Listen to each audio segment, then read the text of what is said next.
why mine. No mine to me a conkin, na ye gina ye nine so.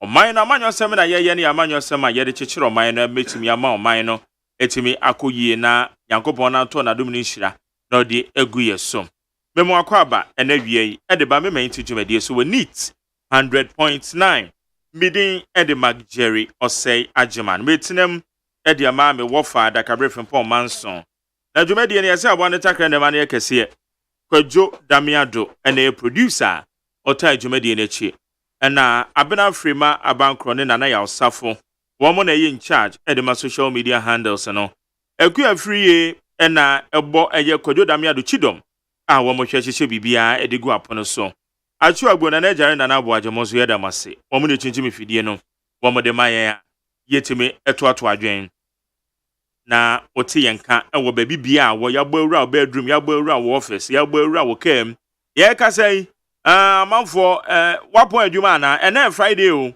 obon se wo me wa ba adwuma mu no emu bi edu Friday say no so call lunch time eno ano no on san kwa adwuma ni mi biem de titiro e bi a owa yie bi ko na yie ne kura enhya da mfa ho enso no wagye atan ne ne ase enam sa ba adwuma na oye nti okoi obeba adwu adanso enti ade e bra dan so obekọ office adana wo yesa wote sa na sa wo yesa enye papa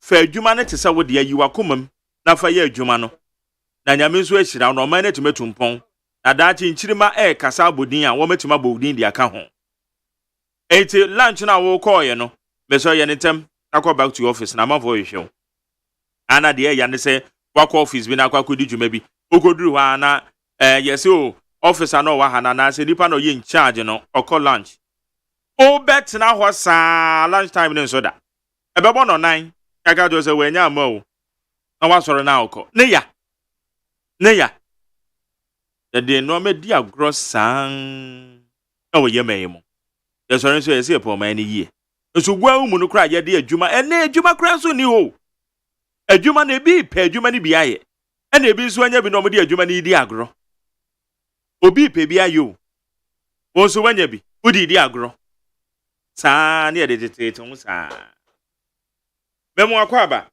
ede ba neat 100.9 dwumade ye freno me menti na ena ye behwe eye honorable Kennedy ohene Japan ni showdown walk no odinani a kire eye Kumasi Asante Mantem ene ye ze anya asem gitu o ewa Asante Mantem showdown walk no ekoso ewo ho nti ene mene eye Alex Kwaku Tete ba bidin komo Citizen I Ghana president womo ye C-Tech support Ken womo de eye womo ko no e support honorable Kennedy ohene Japan eti yaba bidin komo abien na yabisa so far ahomboa ne tesen eye the showdown walker ba be koso nyame adom ochina ewo eye Asante Mantem Kumasi sen ena manfo so mufa yaba ba bidin ho komo ena awien saranso ena menka o say limited voter registration exercise ECC will register 600,000 a little over 600,000 new voters woma register within 16 days nyame ya adomo a ejuada no mo de aba na wieye womo say minors and foreigners womo take advantage of the guarantor system adopa mi ne eye Dr. Srebo Kwekudin komo ana mi bisa no say na womo no ebe an say no mo hu ye womo say womo hwehwe ma womo yeye na nipa no eye ana womo tim bi so obi wo kro ba obi say bisa questions obi no wa free wo kọ adana mo me enche no because wa bo wa dwemu pose wo pese obetwere wudi amra ma ho kwan wo your foreigner wo do anaka ya chew ezu ebu aye ya na eja omo no omoko na omukoi wo mo san ko ba bi fufuro nya omaje so omko akotwere omudi ana eti ene wo ho ye bedi ho komo Ghana ye ba be use electronic cards for public transport Dr. Baumia no de sense we dia tudwa eti kwan ben so ne prepare ye ho how have we prepared ourselves ye be use electric cars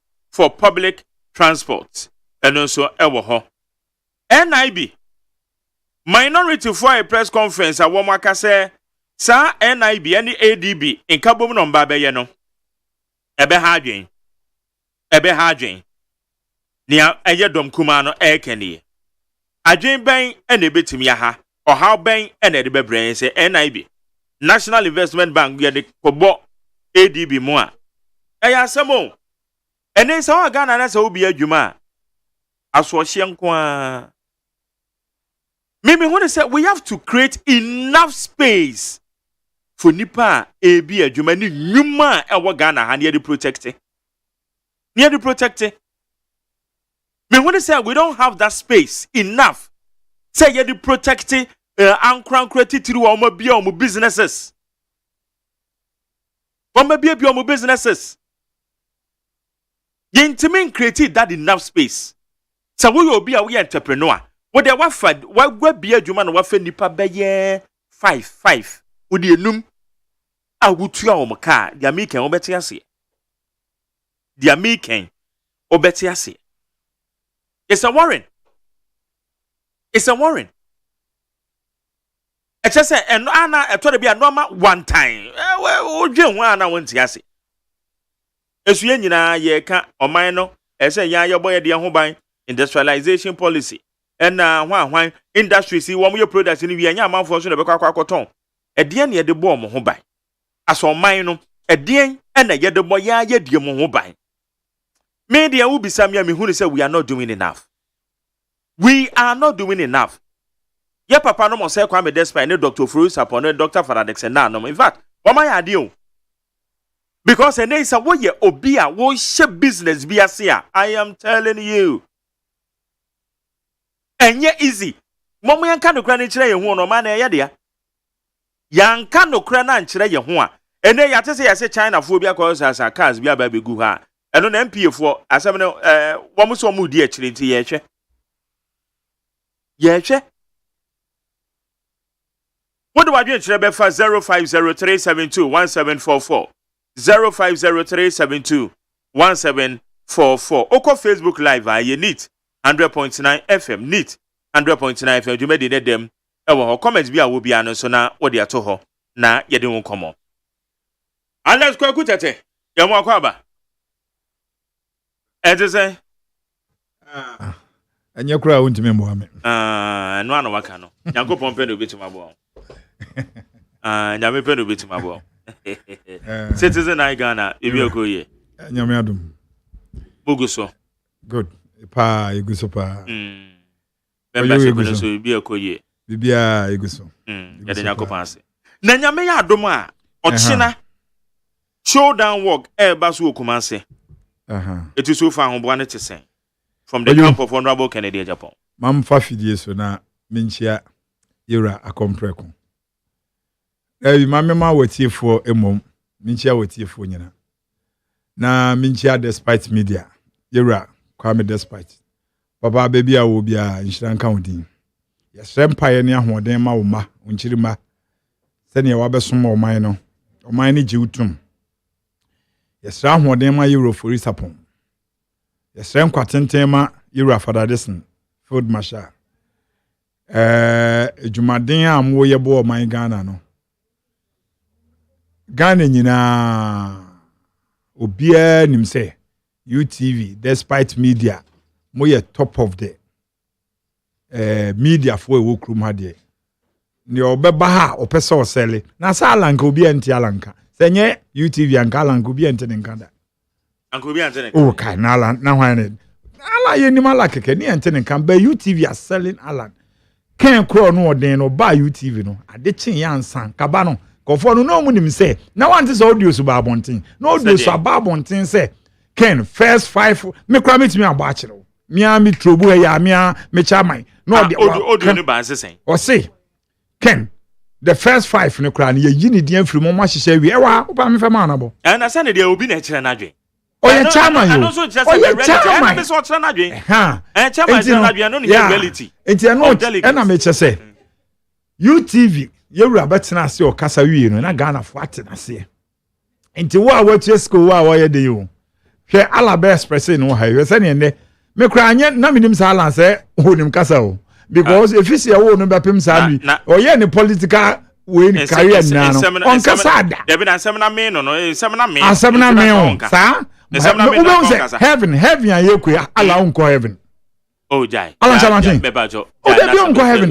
Heaven, yes, see your corner or swear in you know. Yes, your corner branes. And now, no catch us on your brand. No, your brand was sign it. Bebajo Janasam. Watching a free MPP, more MPP, mono. And then do your own thing. Just say, yes, what's in your corner brand.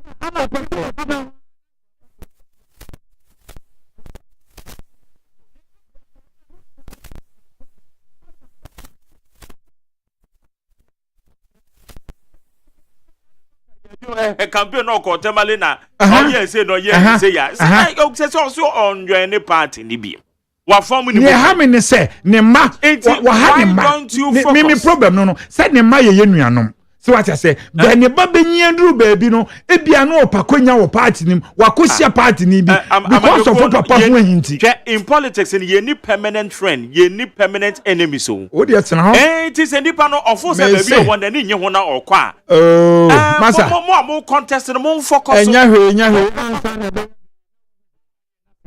enya mo masem eti honorable Kennedy ohina Japan mo se mo the showdown work e kokumase oh ye de say ye de wonu say eno am e kosen o mira ahobo ano de sisi the second time Ghana enya independent e showdown na won dey woni pai won say na Kwame Nkrumah e de fa hodie no onya ma speech no won say ni nipa nkofo tietiem Ghana fo ani age sa na ken de na ye sisi no just a pressure na da home no mama ene echina Saturday now 3 weeks you ra compreko 3 weeks ni okupie wo Jubilee House na amu ye hey showdown from gate etu okovera oko ulma ho na owem wo gate no say na showdown ma tie mana mama lebe kate ena opie bai opie no say hey akom na so ba mama ku showdown no so mama baby man kan bo no so what do you say you know see the second time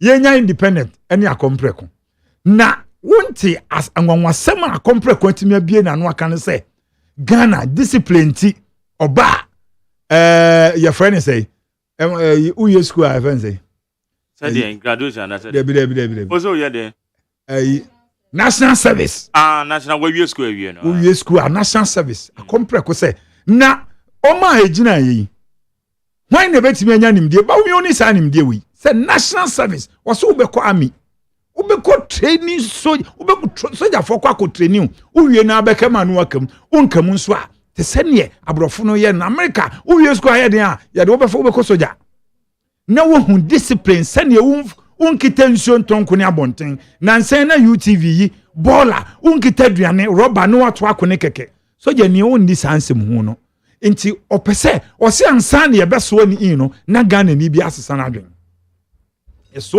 the day I beso akompreko no Ghana ni bi abesesa na adwen na se ye nyina nsem hu ne ye di sa enso ye kwa akompreko camp no ma se asesa na adwen force because ono ofrewa ameje nu akra frewa o ye mo nhye sa o de ase enti no asem na ye wura akompreko kan no anu o se wotimi abie na no se yenya efaw na se uye your friend say wo wie school na me say o national service so be na military kasa kompreko onum nyansa chen Solomon se Solomon de wo ye wa kompreko se oni ne tenase a last yet wona o se enkwala na e wo traffic mu no oba obeyiwo mu nyina fi traffic na so papa ade o se oh na cars bobi mu na se yakọ high nkwala no ene edioma begina traffic mbeto obepe baabi ministry bi ni afasa nkwala ni nyina edioma kwa akoguo masa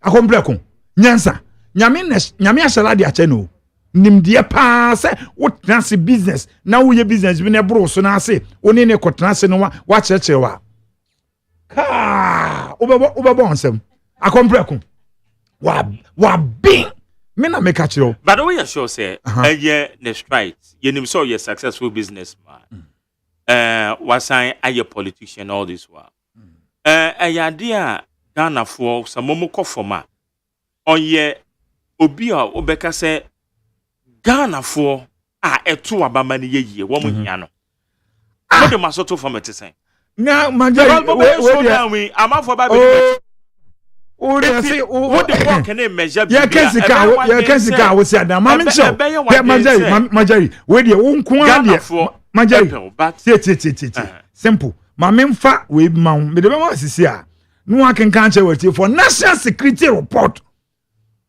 na ga say den tina ba o me resign or say why report I dey Mark can national security report be and why obi papa bi no dey about beto moti ma validate am say national security report obi ya no akọ papa bi ha ho nkasa bi me na wo kasa enipa ni bi wo ho a isa no bi so o na report ya ba majority asam ne say Oma ye survey na omo ya unsade we bi si ma alanchamantin ni kufuo na ansa no be super delegate Francis Poku ma meka Francis Poku National Security Coordinator ni ye be collection na ye critical time say ya na no crowd election kase ni ye be ko ena wo ye survey anu aka kire omo ko bin na National Security omo ko no ma be ka kire kufuo say edin e wa bonten ye kufuo ado on na ye popra be nye Alan kufuo ado ye too popra several times Kufuor said no. Why the amount of information? Now masa nenye kremu ne yete na da you guys here we Abidjan ne de ba ya. Basa yete kremu na say ya. Say kremu an yete o yete ha na eye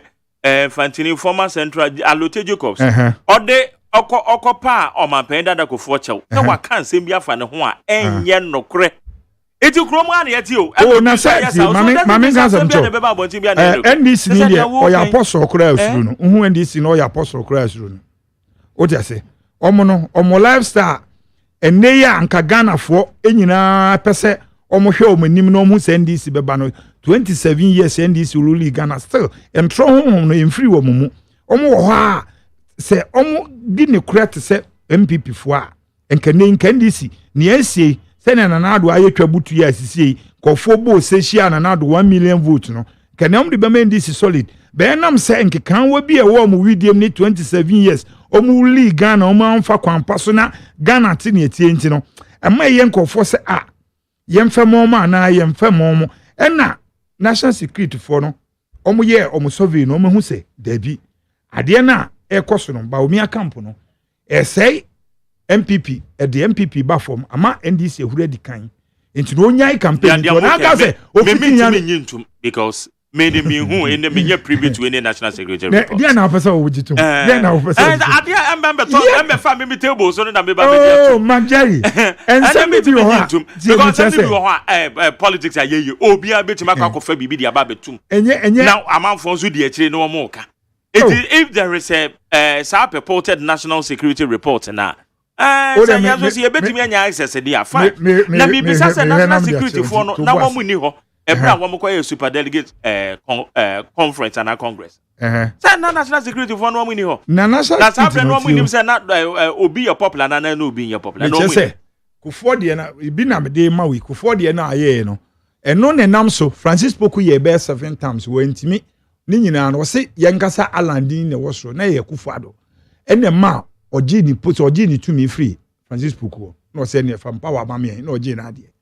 Oji ye ni ebe collection wo hu amane aye di share wo election nim ebi na esi na na do time o ma ye survey na o mo ya esi akompre ko se na o pese o mo kasa se ba o mi so Kennedy Japan your popular na wo dia wo ti kro ma fe na wonim enti wo ti kro ma wonim popularity ndi obi anim say yes honorable Kennedy your popular but on your popular wo kro no pen no agwini me say is that the case en samafo kro pe na komo mo pe nyane abeto aba na wo de ogu wo ti ana wo ka ne obe enkofu ewu kure pass asori abeto abama no Bible says mo anyima ya be ma bo asori enti ne asie ne nya nwanwa se Ghana ye koto aba na obi atusu one no no aka say the second time as atusu one no say no Hindu we Hindu class and can't mean and one you choose the say na can you don conso betima kwakofa obi and you kra na ye me nwanwa say Alan say woko independent onko busa pa kwesi ndom bro ma bre onko busa eno na fa ho da ko farms ba na maybe one MPP ni a or ka Alan asem. I don't get it. Na kianka wasem. There be also public figure. We are public figure. And free na we free mo no. Mami ma one example. Na nipa say me nipa no me wo. Mami ma one example. Na hu say Alan ehia people for back posi we free. Mam ka asem cho. O kai say. And then why would you have to talk about it? I didn't say okay. Wa charge ako. Na say oye funding father. Enti we free ma ne kwai. Ya man ko say. Wa wo wi akọ wi ade. Wo ko wi ade na agi ade ni fru nsema. Ni ase ko ba bi. Da bi ya man ko ya ba sandi wa kotum. Ye bedi wasem unya ye public figure na wasem ba. Ye di wasem papa ana wuni. Your politics na ye you. Instead say bia mo be focus on mo campaign. Na de ye jai. Na campaign ye jai ye go so ya won say ye be focus. Ye go so ye bet asem aba no ye party nye normal person to say me ameti. O you be a party ni sini na so. And also on pay. Also on pay moko. It don't how ne. O ko sign contract. Mama can asem cho. O ko sign contract. It don't how ne. O ye business na sign contract. Now resign you do 10%. O ka say wunye bi ma. I don't your contract na was sign. Na de o ka say one man ko for do o makuma abedi wachi. Unim ma do do abafa ho apon Alan do aware do no. Unim ko fu edi de chon police car career ba bi Alan dia kodu. Okay, say now. Asem na o kan. Back to showdown Kumase. Arrangements in it the same.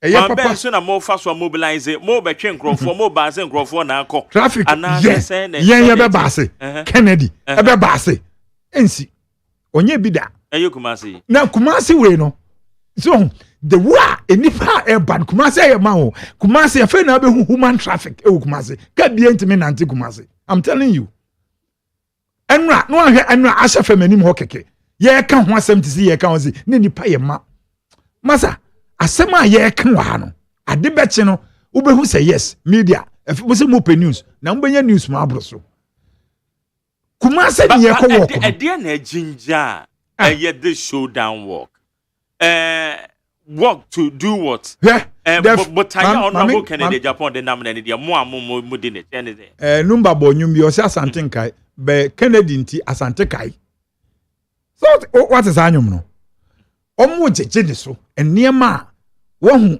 ade okoye wo konfanochi so wohu ade akened koye edumufo maayi edwadifo maayi your friend say nkokodwosofo maayi omo utu echi Kennedy na sisi no mpanifo odwen ho say ye beye nka 16 regions no ye beye obabia work no ye treating yapom ne ye ka che Ghana fo say ne mamemfa akwanya wo na memo ba wo miatim na ba so ma yade omo ne ma edwuma na ameye no mitimi ye ne mo omo ye adwuma omo nya kwadwofo te se alanti mu no ba wo miatim no omo ye adwuma te se omo jinja me say omo jinja me the way omo na ma me omo me ka say omo ma me pressure because omo ye adwuma ukọ ha delegates say ba wo miatim ne ba enra coordinators be 14 bi be share me omo say omo te se omo ye adwuma so what I say enti no se wo hwe ni enti e ma me kan se wo hwe yewura bawomia na watimi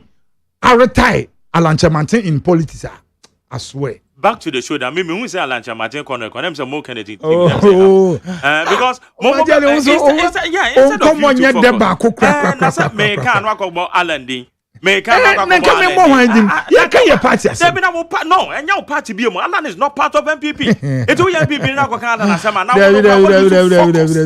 who did teacher na ja cried as if now back to the show that what's the arrangement to say how serious say na more arrange and no amadi afa masa ya arrangement na e wo ho no Kennedy no yen embassy obia be nipa agibom me bi free ha e bi free obi afa ne ka o e na eba enti sene Kumasi e yade a minim se asantefo de omo ya sutie omo do enya de obia metimi aka ne plane say ka bia mfa Kumasi e kina anopa baby e be start free stadium baby bia ye be fa bia no masa e kina wutimi fa woni hwe Ashanti region enipa wo be hu se enam from e ba be bodompim etie yewura kompre kon ne nsem a odi tudwa e kire se unwie school e wo Kumasi na won na so ntra wo ma me nchen uwie ya ukoya banjuma na ikura de wasande aba uwie ya tese uko military ye ton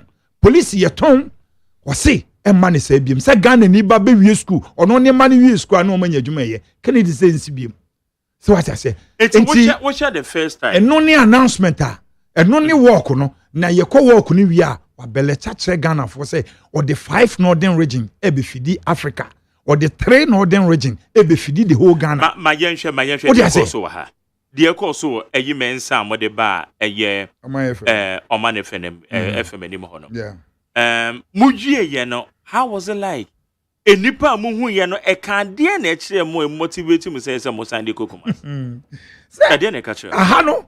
Say kuma say de na plan ya to dada.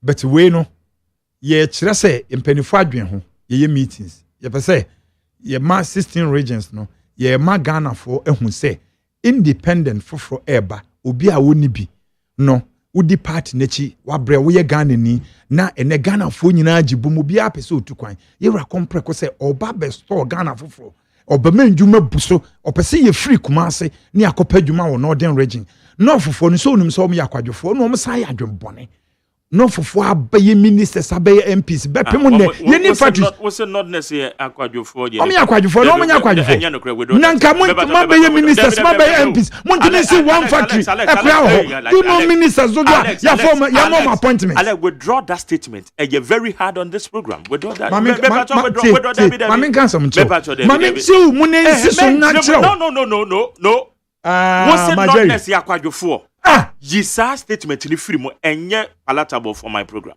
Majai. Me chebuwe na anto wasuma anto watie kwasuma. Yasa obekire mu e de akire me se obeka akire me se nodness eya akwadwofo. Na wo mo to repeat it. Mo paduma north. Mo paduma maredro. Kaya yo na ye mo paduma. Maredro. Nodness enye kaya yo.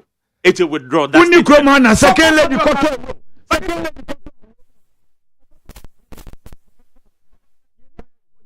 Form we vulnerables. Ye ni akan form we vulnerables. Enunti. Ye ni akan form sabi wo ye bibi kakra. Ebi ho. You shouldn't say. Not enyoma e wosoro. Maredra mesoro ho no. Enyuma ne nyoma nsase eda ho no. Majari, se wo be ye minister. Wo akwanya, wo betimi am investors. No ma besi one factory pe, obi free farmer na akuti start factory. Ewo mra ono so ye the same MP te sawa wo person ho chem say nodness ye ni bia eye obi kura de wo abeye president you Ramahama obeye president now let's focus on your campaign na say campaign ho asema ye na dia baby ade nam ne dia sim say wo de nam baby now honorable Kennedy Japan na sem ne ye ka mo say honorable Kennedy Japan ono na eye the people's choice that's what you are saying my fair showdown walk ewo eye your friend is saying Enkran ha through Eastern region and to Enkran mo kwaye the next showdown walk ewo eye Kumase enti some boy akire hwe eye say enti mo wie we am be sand akwa another region na mo de kwa nipa mu hu no eno no eye mo adwe say betima translate into vote ana oh Mike ne say vote no eye nipa na de omo ekekere oman nipa nye nipa bia keke ho ne ye no dodo ni nyina nipa na hu bebre no omu nyina ye delegate 208,703 no a ekoto aba no Majeri metimi aka kire wo plane say ye betimi ateki mu 150 to 150,000 ye befa for Ken aye 200,000 yeah 208,730 it's about so over 200,000 Majeri and na muhuni sa betimi afa 150,000 ede na muhuni sa na say eni omo na edi nkomo enya ne me no ne anu te ha 101 you omo ba in numbers omo say ye ba omo bre yesika no me nko Kennedy ho sense enkomo amu ne omo di nyina omo san de beto abonten mami nka samcho enkomo ya yedi national security for ma take sa survey we bien na hwan omo nyina omo wi o omo take sa survey edada but tintin ne na omo di bi ye ono nana na bi no ono so pese ode ye Kennedy no na onum say asom mienu nya Kennedy why na pese ye no bi Kennedy na wo fin say efe ya omo hu say survey na ba say ba omi campaign na oye no e wiki party no efe dia ba omi edi me car draw say or my reason to withdraw. Reason or say your friend register no ko he krom he esoro ho unim ma menka sam che osoro ndc for register nkwala minor omu register minor na waja soro ato ho debi MPP for ni ho ana na minister si na ade o madu wachi Dr. Baumi onye den electoral commissioner makwan say party bi anfa ne rep enkonko gina registration center it is a wo ka say NDC for register minors MPP for reps in ho is that no person mo kan na MPP reps in here. What are they doing? I don't know what challenges will be register minor. It is somebody who are oh, there be Majari, and you can also what you crying was on Namurum, baby. I won't Namurum, there be now what's crying. And this is for register minor. Yes, but so no, yes, ain't in a BBS, one register minor, son. And be before one more reps are one more. And benefit none of the Baumia question. Oh, Massa. And now we massa. And benefit na CEO for MP4, Omini in a question, including an Apamia. Omini in a question. I don't get it. Hey, Massa, Nanka, why not go? Sir? Yes. Yes, we can lose focus. Because the point is, as I say, we are journalists. Yes, I'm telling you. The point is, who was it or be a register minor? Meanwhile, electoral commissioner will be on say on far rep and for Babijina registration center. Ain't he? Dr. Baumiana, which is one free crying or alcohol. Majori. Answer. No, me video. Oh, not one another. Can come out with you. Mean to make and kind. Messi and validate. Send the mommy. Messi mean to me validate you. Now, Saturday with the Sabina from Macrabbit to my year, man. We don't want to know what. Messi, we don't. Yes, I'm telling you. I can't validate it. Send them out phone and phone. Not send the mommy. Now me validate the answer. Now the document be again, guy. Where does he bet mine easily? Wait, what's mine easy? You bet mine easily. You bet mine easily. You very, very easily. So most I know obi the baby about Majari. Politics, you know, it's more politician make can't. Yeah, you mubi. Ye bema Ghana for enya wo mo ho ntiase say. Politicians no mo kasa mo hwe mudin. Majari. Ye numbi no. Enye mo politics no mo ye no nye bi ne ye. I agree. But the American said they said they would ba bet me. They said they would ba bet me. Obona report yes report bi aba. Okay, report no validate here. How can you talk about it? What do you mean validate? What the bedroom me ho minim kwa me fa so validate. And am was scan machine wa. Me see bedroom ho minim kwa me fa so validate ni yetimi establish say this report na your authentic report. So okay, 80 now 80 after Saturday. Say ebeba so Saturday tamben. Masani ama. Okay, Mate. And no passes na start. Majari ni say ni ye nyina no. Ye ma Ghana fire we say. Ye wura kompreko. Oba besesa o man Ghana. O ma Ghana ni bia ehunu say. Ye na sede o say oil deals na ewu kroma no. Ebi te say ne China fo die. Hwe China fo yi. Hwe Majari. Onwu China fo no oil funding no ma besi na o manya hode over 500 tankers. Omde abakruma no. Enu say omi investors. Enu say Alan wo share wo me say General Secretary o ma ye yi Alan din film. Beba cho Jade Akano. Jade Akano. Jade Akano. That's why you meet me no to interview no so bi mo. Sir. Yes, I'm telling you. Ye can some papa. No. Ye can the credit. Messi. Why you meet me no to interview no so bi. Majai.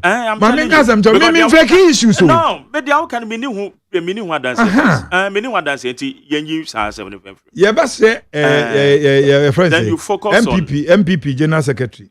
Say me ampo matchra koma no. Onya wiwim say ye yi wo free mu dia, wo free mu dia. Bibia na party ni so a wonya bia no. Ese say ye draw ni nyina. It seems say Alan ho asem ham pa. Especially when in person we MPP near we Kennedy. Me say wonim say car phone tin wiki da oye wo car phone mu tin. Car phone mu bibia kwambia and you still just talk about now we're dragging into and the way and the twan watch on. Wo nipa na fa ho. Oh no, so we free moko. Okay, and so what? And all kono wakoka bibi de aye de please. I think you have to focus on the campaign and the motive behind Mike, this interview. Or no, yen nyina no me tie asama ye kan wa hai. Ma Jerry, ma interview no enye boko. Ma men kan asem show. Wo se ma yen kan asem. Ono ankasa kura okono no se yentu abama ono in person be omo ntuma MPP. Usuma brewa ba bi obeto de ye wasem. Wo ko kan se yentuma MPP That is the campaign. Ese se wo giant way strategy. Na me so that is me so me campaign strategy. O campaign strategy is obeka asema wini ho adanse. No okay. Wo ko ka se yentuma MPP.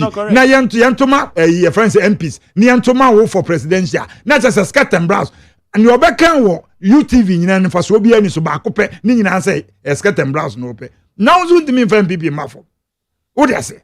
Enti nsɛm ne bi wɔ hɔ a nyɛ sɛ ye fiti yan na yɛte an ye kan because ye ni hu ye kroma na ye wo ye. Okay, Obi send me a message. You say Mark Jerry, kindly tell my brother from attacking Alan. We need the votes of the supporters. Oh. Enti stop attacking him. We nipa no oye panyimpa a ofru mo camp. And the message way or they send me. Or say me cancel. Okay. We so say please tell Felix Mantin so send a message be say me read the infam mount. Ma Jerry. Yes sir. Ma me nan so ma di answer. Eno dey. Nkofu eti mo Ghana ha. Yewra compre code *797 # ubia opese yewra compre kon aboa Ghana for free. Tama obestate ne political career. Ubia nkofo dodo a wama omoslot wasase we so. Kofo dodo a nipa be 1.2 odi omakogu America. Monka nche mobusuafo se ubia mo *797 #. Ni opese odi boa yewra compre kon bia. Nkofo a yewra compre kon etimi ama wo ye friend say Magari. Yes sir. Won say ne wo beye bia Bible say ne wo beye bia da wani mo twen. Bible say oni pa ye de ebokwan e de to nanim. Ene NDC ne ba NDC chairman ba ne yewra compre kon say otua $86 million onko school America. You see? Oye obia enema wayama country no ono won fa ho say we NDC ni we MPP ni. Obeba no aba be supporto. Akompre kun yo bia eduru ni so nti yesre Ghana fo se wo bia unim se na makompre ko so na menua kopia America your friend say we are scholarship nkwa wa ma scholarship over 900 na makompre ko so na menua nya scholarship no yesre code na ye de ato ho no Okay. from campaign office enra ene launch ye ya launch yes. All right, where you say, Mark Jerry, I told Alex Tete was to speak about Kennedy Japan. What is his beef about Alan? Has the Alan fever caught up on him too? He should focus on selling honorable Kennedy Japan. And one year selling, Mark Jerry. What divert to? Now say, party no so chen ken. Say ken ka say, wene or no so ayodra. Me say me ndi Kennedy. Because ye na your party ni ti na ye di Kennedy. So what I say. Enti say eba na sa party asam ne ye kan enti omo misi for anybody misi for the ken okay onu ti na make kasa. All right, so what I say 1K the free bubu she also the man in your studio is not 1K mama me face ya it's good that they're trying to say the individuals from the north who hold higher position in government are the lazy persons is referring to and the mama na tria sign and the free hall because mind you what candidates who hear the votes from the north of course so you're careful now where you say Mark tell the man in your studio to be mindful of his words. But I say, where say, Mark J, if all the youth in Ascent Central are all employed, then we can vote for him. 1K, and or the other. Where say, Wafake, New Plan Station, or say, former President John Mahama should stop wasting his time because Dr. Baumia is coming. Okay. Ko kasa nka Alright. nje onka nje ba omi ana dollar ne mrafo. Okay, until now, to say Nyankopon ya adoma. Majari minwe Down fever. Ni amiri tu jawa mama mfa ntu je. Oh, so that you the code not to. Dim code na tu ja aka number na nkasa. And then Number ni 054059 8871237. and then number Number. Yes. 059. Yeah, 059 8871237. MTN Momo for Yura Compreko. Ghana ni bia asa wo abrochire wo America wo Europe wo Canada wo tese wo Israel ba bia wo bia Yura Compreko emrante na mabunu president oye youth president de bia ba konen kofo asan lie nti we wo ne kwan no nti Ghana fo nso nsan lie kanama we mama MTN sa America ye bobo wie nke jame so atase na Ghana fo nshodo ehunu se wo ba ban mu a wo ye minister wo ye CEO wo ye DC wo ye MDC na wo hunu se unya konya wo beboa obi na eduru so a oman na na betu buma ba beboa wo enye se ne na akompre konya se oni sika ni dwumadi o ene ye se okokolebu ene owoji ene owo 37 ene wo ye sei ni nyina no da bia ogina nkofo asem so no odi ma omo won se ne eno na enipa di yi na ye no eno na amenkofo atu bum di na chi nya bibia o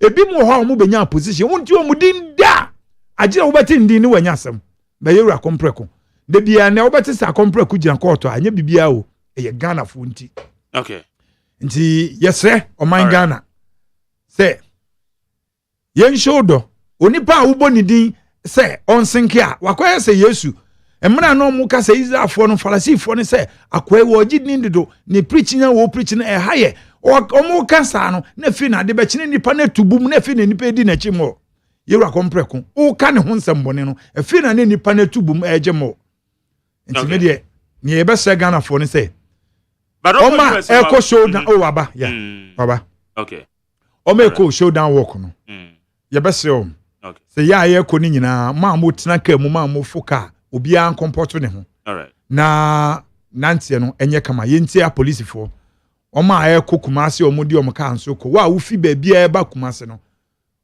yesre adwobre obi a endrave yi se yempese ye beti se bia bibi se nti mon drive very well emaye okay na ye nyina ye nkohie mu Ghana de ne ma Ghana eye sonkono no odo na ye wo man mu no eye different enu nti na ye wo mada Ghana ewiase nyina ekro bi eni ho wo mada Ghana ne ye nyina no ba omi o ale o hwan eye school dan ba ko ni a che mienu ena ba omi a wo class 1 ene ye wo class 2 o de ase nti ye no problem bi eni ho okay aha Kwaku Alex Tete citizen of Ghana the president and we go that's it but mama campaign focus on my candidate oh yegusu yeah mama focus yegusu pa majeri enso ya damasi oh nyakopon shapa high need 100.9 ye ne Alex Kwaku Tete or your president ma citizen I Ghana sitek ono na ye no edin komo nyame adom china honorable Kennedy on here Japan showdown walk no baso na yedin ho komo na wie need 100.9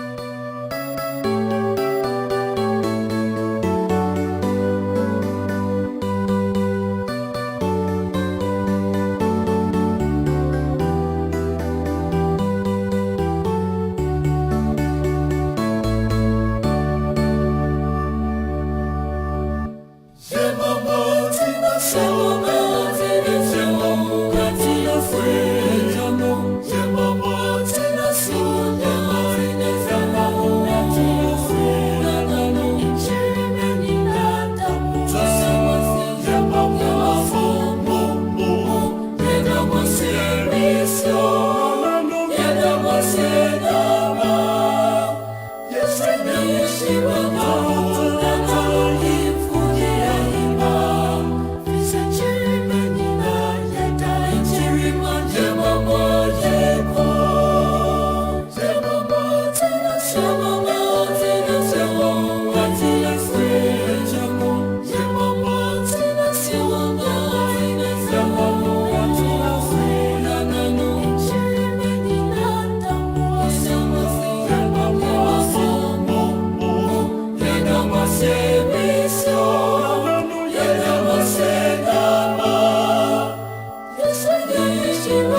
Okay, yamakwa be de ba eye neat 100.9 eye me mente dwumedie so enie na me no ka say de chairman NDC for constituency chairman na ejese me unse wo moye guy pa ba konya amasaman constituency chairman na eye the autosu mienu eye sha osudoku constituency chairman of the NDC chairman Kochu and say no Isaac me and measure the year free no ya brofu di body papa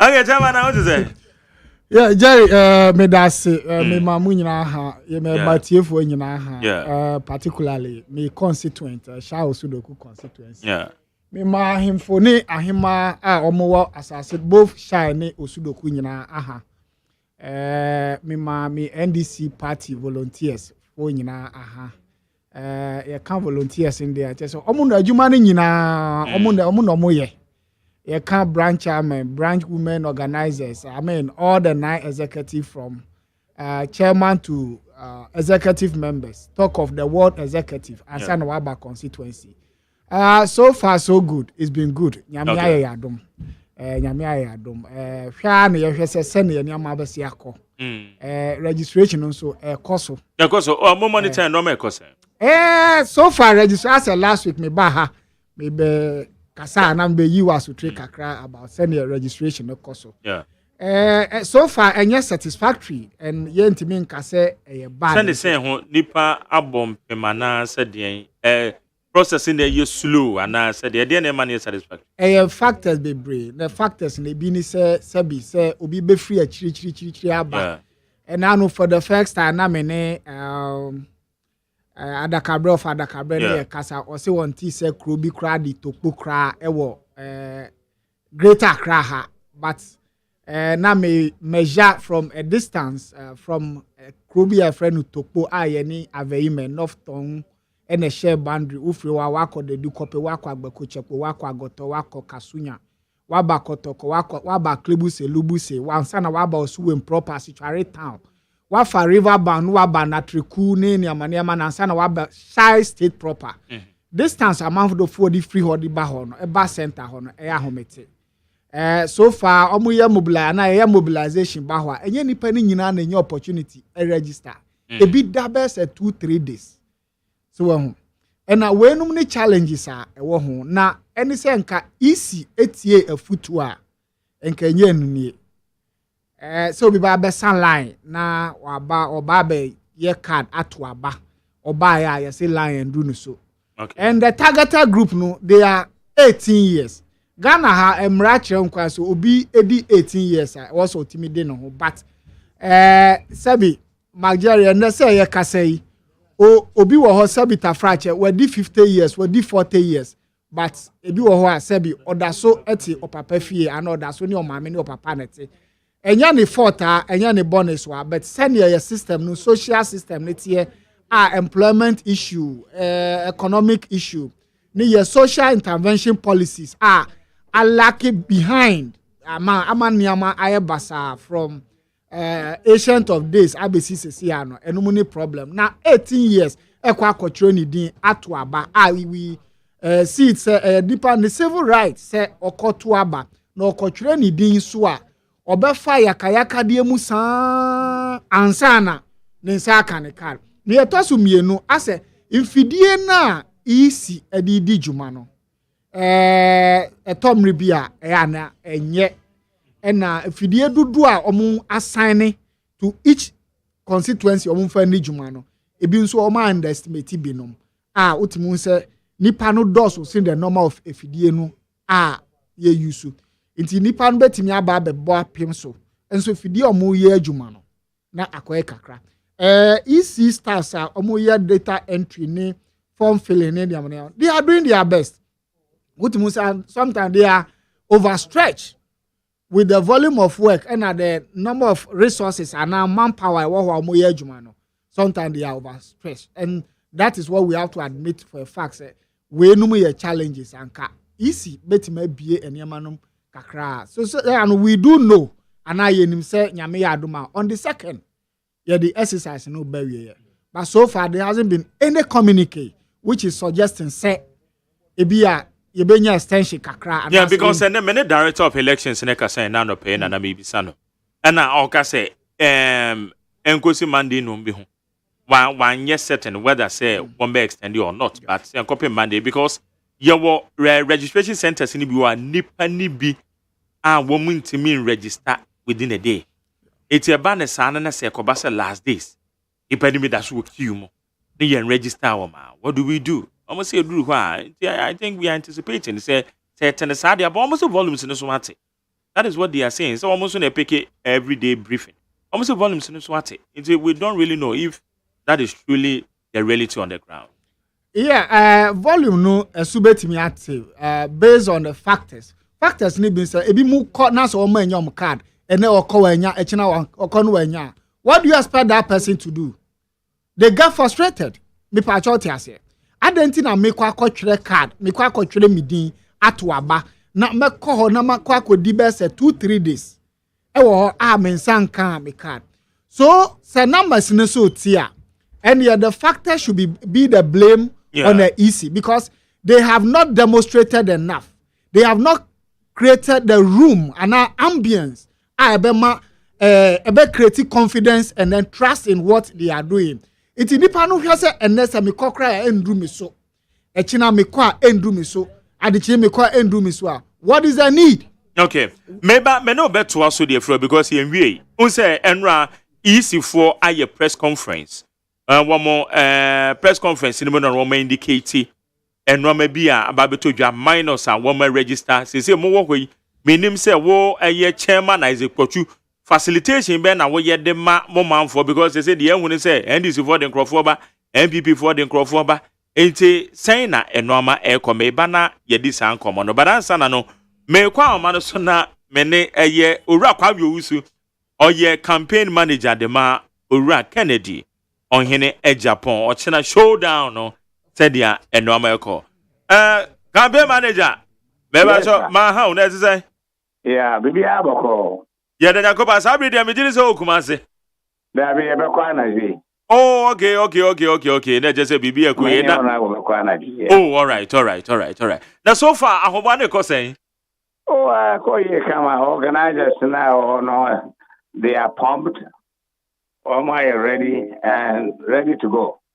Once again, we have also stopped people from coming from different areas. The Ashanti group to show their loyalty and their love for the candidate. So, yeah, they are bossing the part. Oh, what Mombasa nipa? Not at all. Iti obi obebe bia no HSO ofri nipem because yanya nipa yanya ne tie say amanfo from other regions crap person mo participate. Yes. There will be a premier me catch also mamo hamo homa. The people on the Ashanti should be. No, we want natural things. We're not interested to buy. You saw what happened in Accra. We want the natural for people to know, say, honorable organize it and to send it back and go baby. And me sure say penasam. And said, I catch them with the piano. Say, well, come baby, I'll shit it. I did that for ma. It sure you said they are crying for the man to come and lead the country and take it to a different direction. But already kwame usu yembi so at the end motivate sa showdown walk away. Well, I guess it is the showdown a course so election time no. As you see any niema enkoyi enche ye course so ma yuraka say obema showdown. If he say ade bi kra amafo buafu. But the free one night says, even Vice President I saw them can showdown. And they also the mind is going showdown. It's a term that has come to stay. Obia and in the home, and a man for saying a young passway, near Pania campaign. And the branch and organizing, mobilizing, then they ever after the show. Okay, there echo so one cry. Motion na crowd amupulu ye na. And also eka bibi chiremo said ya edemodi kokumasi. Absolutely. Within a very short time of 2 weeks or whatever, no, we were able to map up Nipadudua and buy, said, honorable with proper time and you can't see a yard, they can see a nipper also. You believe with that Ashanti region? One more bachelor, one more one bachelor said, honorable, baby will be an almost eternity. And then now will show it's a community, you be wounded this year. I see more than the panel, and I has one baby in numbers. I be sure one more. You know what me worry. Okay, now, young Shay, na crowd no. Obeka say, BBC ni dia obenya crowd ne pa. But as to say crowd no. Ebe translate into vote. No, so another thing. Anna. Well, it will only be another thing when people are excessively influenced by money. Other than that, Obia Onwa Denakuma, as a papaya, the why would he change? It's a reflection of the views of the people. And Obia the CEO. August 26th, a reflection of the views of the people. The people, they don't want to change. And I see a new breed, pay change. The one that said, and near my the status quo. By your person, your banner system, na Ghana for from a papa biba, Abba boy at home. You bet me as a sanema. And you always dear genuine, I know I'm got to my honor. And she says, son, a Ghana for pay. But a woman almost slow change. One more pence is a baby man mono. And no tina woman aqua could be honor. But you hope we say, I see her for a party your modian, or see a henifon.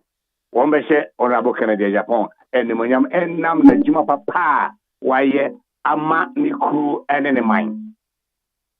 Jenny says, I know for a work over 200,000. Being the campaign manager, what was sort of from more research and signals I'm picking the free from no. Etemusay, Mobetimia capture Musay. Well, in the election, you can go with a specific set. Yeah, quite a first time saying, I'm about me, I come to so 86, 87. The one I'm getting 65. For me, I don't write there's a woman who's election that day. But just in America, 65. But when predictions, they failed. Predictions are dangerous, but I can assure you, sir, you expect it at least a minimum of 60% of the total vote. I think that it's fair to state that because they will use this firm intimidation, better nipa, and we have go through for no as but yes, I can predict at least about 80% they are normal can. But 60 is fair to state. I want to be conservative. Okay. Now more focus on the campaign, so to say. And they Obia Ton Nadia. What is the focus of more campaign? Again, as I say, Eddie Camoye, I may see a hinfua who can matamasian as there's actually been in Pono. One of them candidate, by the MPP, and Nima Ghana for so at Matamasia. Focus on it the same. Well, I think they focus. I will be out here, one dance here. Jobs. Employment is the key. Ubia media bank as over Chichiska. And Honorable Ken, this year, so whether through agriculture, mechanization, or whatever value addition, ama ejima atre, ama ubia etimi enya ejima kakrana ni sa kona no, eni yeki, ena wa demonstrate, and do kasa, no ama example say, so, me employ nipa, na opposition vote to our cause because honorable there or can we see. But why are there ama uku ama woman? Now one can what gives you the right to come and say so baby demand so when you have not demonstrated the BIA. And the honorable Nema why there men can you be a drink that chair, very flow. Men can say honorable but why I see him from Omuni the why. Woman in the contribution to the party. Woman in so be a Janeko Juma, El Station, on the radio station, the TV station, or the hot tour at Casa, now as a Bema. Menka and Yama what to tell the Anama votes in the Menka wants them. The why the Yama party to strengthen is very clear in their mind. It's very clear in their mind. We'll be a bit as a party, Janwa, honorable is there for the person. Bibi ebesibia no he is there. Adoyo, bibi nese you. Party for the Wakamu, woman here support to the man has been there. And he's going to continue to say that what is Sabe Mamba winning, that's our support to the man, or my side is our support to about the deputy Rajo Mahama. Now, inshallah, 2025 January, he'll be the leader for this country. Na mo de be call other regions and answer for now na ye Kumasi ne enkran yipe. What kind of showdown? Me patch on the work. People are muting that idea. Say, we are looking at the timing too. Between now and November 4 is very tight, but we'll take a look at it after this particular show, and then we'll make a determination after the show. And you good say waka timing because when I made by say no days in Canada very very limited. Yes. Enti ebrebe and a musi from asanya call a see ahini for year nine so. Oh know next week, but as we speak, we are constantly working on the ground. We hope to say northern region, about 3 regions, we have to a couple we have to put structures together. We have to train our agents. We have to do a lot of things. And then be preventing them from doing showdowns. But your message, I can't get. I call baby. Now before I say and call crown, then you panic now. The papaya yamaye. I dance it, a shame crime. Say, I see how for no one more kai. And you are Rishimon say, your message is there. Or Matidada, you're shown in different platforms, and you believe us one more tiati, the Oma Shayura, Canada, Japan, andImoyam come November 4. All right. Yensha say a clean campaign. Say Mobetima Yamo campaign, Namatom candidates rather than attacks. And Obeche Biana Oral and Chamaten, yes, who were free and people more than on Babe Momasam. Instead, say Mobeshe. Madia Sonamaton Munipa Nagana Fuetimi Atomasiye. How are you comporting? And I say, how are you? Some mobetimi a jinamana so no position mu ye. That's the right word. Positioning yourself, say mobetimi avoid this and run away. Yeah, formal alliances. We are putting structure, a ventureship, a partnership with the alliance. We just don't want them to make two about my inquiry. In the end, organizational structure, no, they are starting changing. Your leadership, we are incorporating some of them. Of course, you hear some top level people they go in and denounce the kind. By end year, they were like Martin, yeah, we're seeing very well. We hope to say that Chidi for most of them are coming to us. Yeah, no one by through the leadership, almost one say. I won't be play a major role. And you know more Jumapa, baby, Yakobia, your flow more omnipotent, Jumaba, they are translated and associated together. Yeah, you need to be a chair. We wish him well. Obia make a decision based on study Wukilia. Now, any idea say, you right, Martin, everyone said, but because you never know. As I told people the other day, Ebia no snow as on there. Now, Papantosa, Ubimra. Or slash someone answer a trunk one. Over to my kitchen. And don't you know ye be and what a year? Ye near any no, any yasapra. We wish him well and we will capitalize on Nachidi 4. I'm almost Robert Johnny. I'm at the end here a man not a challenge the establishment, At the end here a man not a decided say or at near my on penal. Ya baby see and anamu naya at the amano. Okay, but I am not more worried. Say when the chita phone be one manager ministers, MPs, one more case, one more a free nation, one more do am support. A day call a Dr. Baumia camp. A matter a hamwana. A high cry. We have always as a grassroots. Yeah, Obia ne asio for no almost any yeah. Now, any might be a course over the first round on a Obia. And I buy Zokoha, Yamaunia money view, and the most people will go around to secure their position. But I sell for 200,000, only about here. I'll bet my guns a 1 year, be one copper we are, maybe you say. And they believe was there, one more dear, one but 2 maba with their conscience. Because I went to me, probably I will be more baby at home, baby, and I said, well, crashing or I'm a country, we are delegate one year, because for all this while, Unya man. I feel now, baby, be a man, my catch will be a secret dear, honorable Japan, the bar, woman, a do woman, so you are about me, bar, woman, the audience so, the omni, but this is going to be a contest of ideas as to who can represent NPP to defeat NDC and break the 8 or break the 16, whatever you choose it to be. Meanwhile, you na sasa we are namoke. Obi disikaba GD. We na de beba GD. And no de be na encourage. Well, we are not encouraging people to, but the people traffic light. If you tell people don't come, people don't pay money, don't do this. People always traffic light. That why I see them come to know much. Now, Joe Mechamodia, because he has to be punished. The punishment, and there will be one I say to woman in India is because if you organize people, Ebabi Tiwa Smaoka. Now, so you 20 the package, the guy is normal.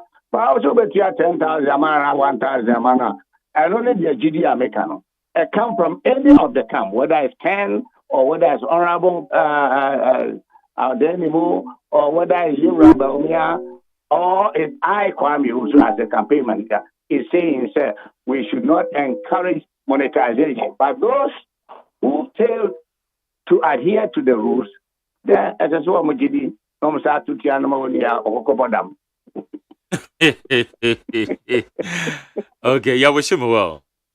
All right, thank you very much. Yeah, Yamia Domina Mugia, your best I didn't come on, you be free, my baby, and so you be home. Said it's about root no, at the same, what the best I see free here, no more winning. I believe the best share ever swimming. Okay. Risco side ho. Ebe and they were Jubilee Park. Oh, sir. Former Prempa Assembly Hall. Prempa Assembly Hall. And the Bobema Kumasi Achipao. Hey, I can visualize it. Na bambo arrangements my yefa bambo when it is saying. Oh, sir, we need proper security and we any demonstration. And I can say walk demonstrating will be a bobo baby. We are purely a form of a walk. The actual support to a woman era. And means see a bambo approach probably home papa. And yeah, we a simple walk and jet. And I'm sure the Ghana police, these type of things, they encourage it. They are not anti anybody. They will do their job well. All right. All right, come also, and then we are dancing. So when you didn't come out, we need 100.9. So it is my pleasure. I don't want to see now. Honorable, ever former home so Achia will be a show be a cracker.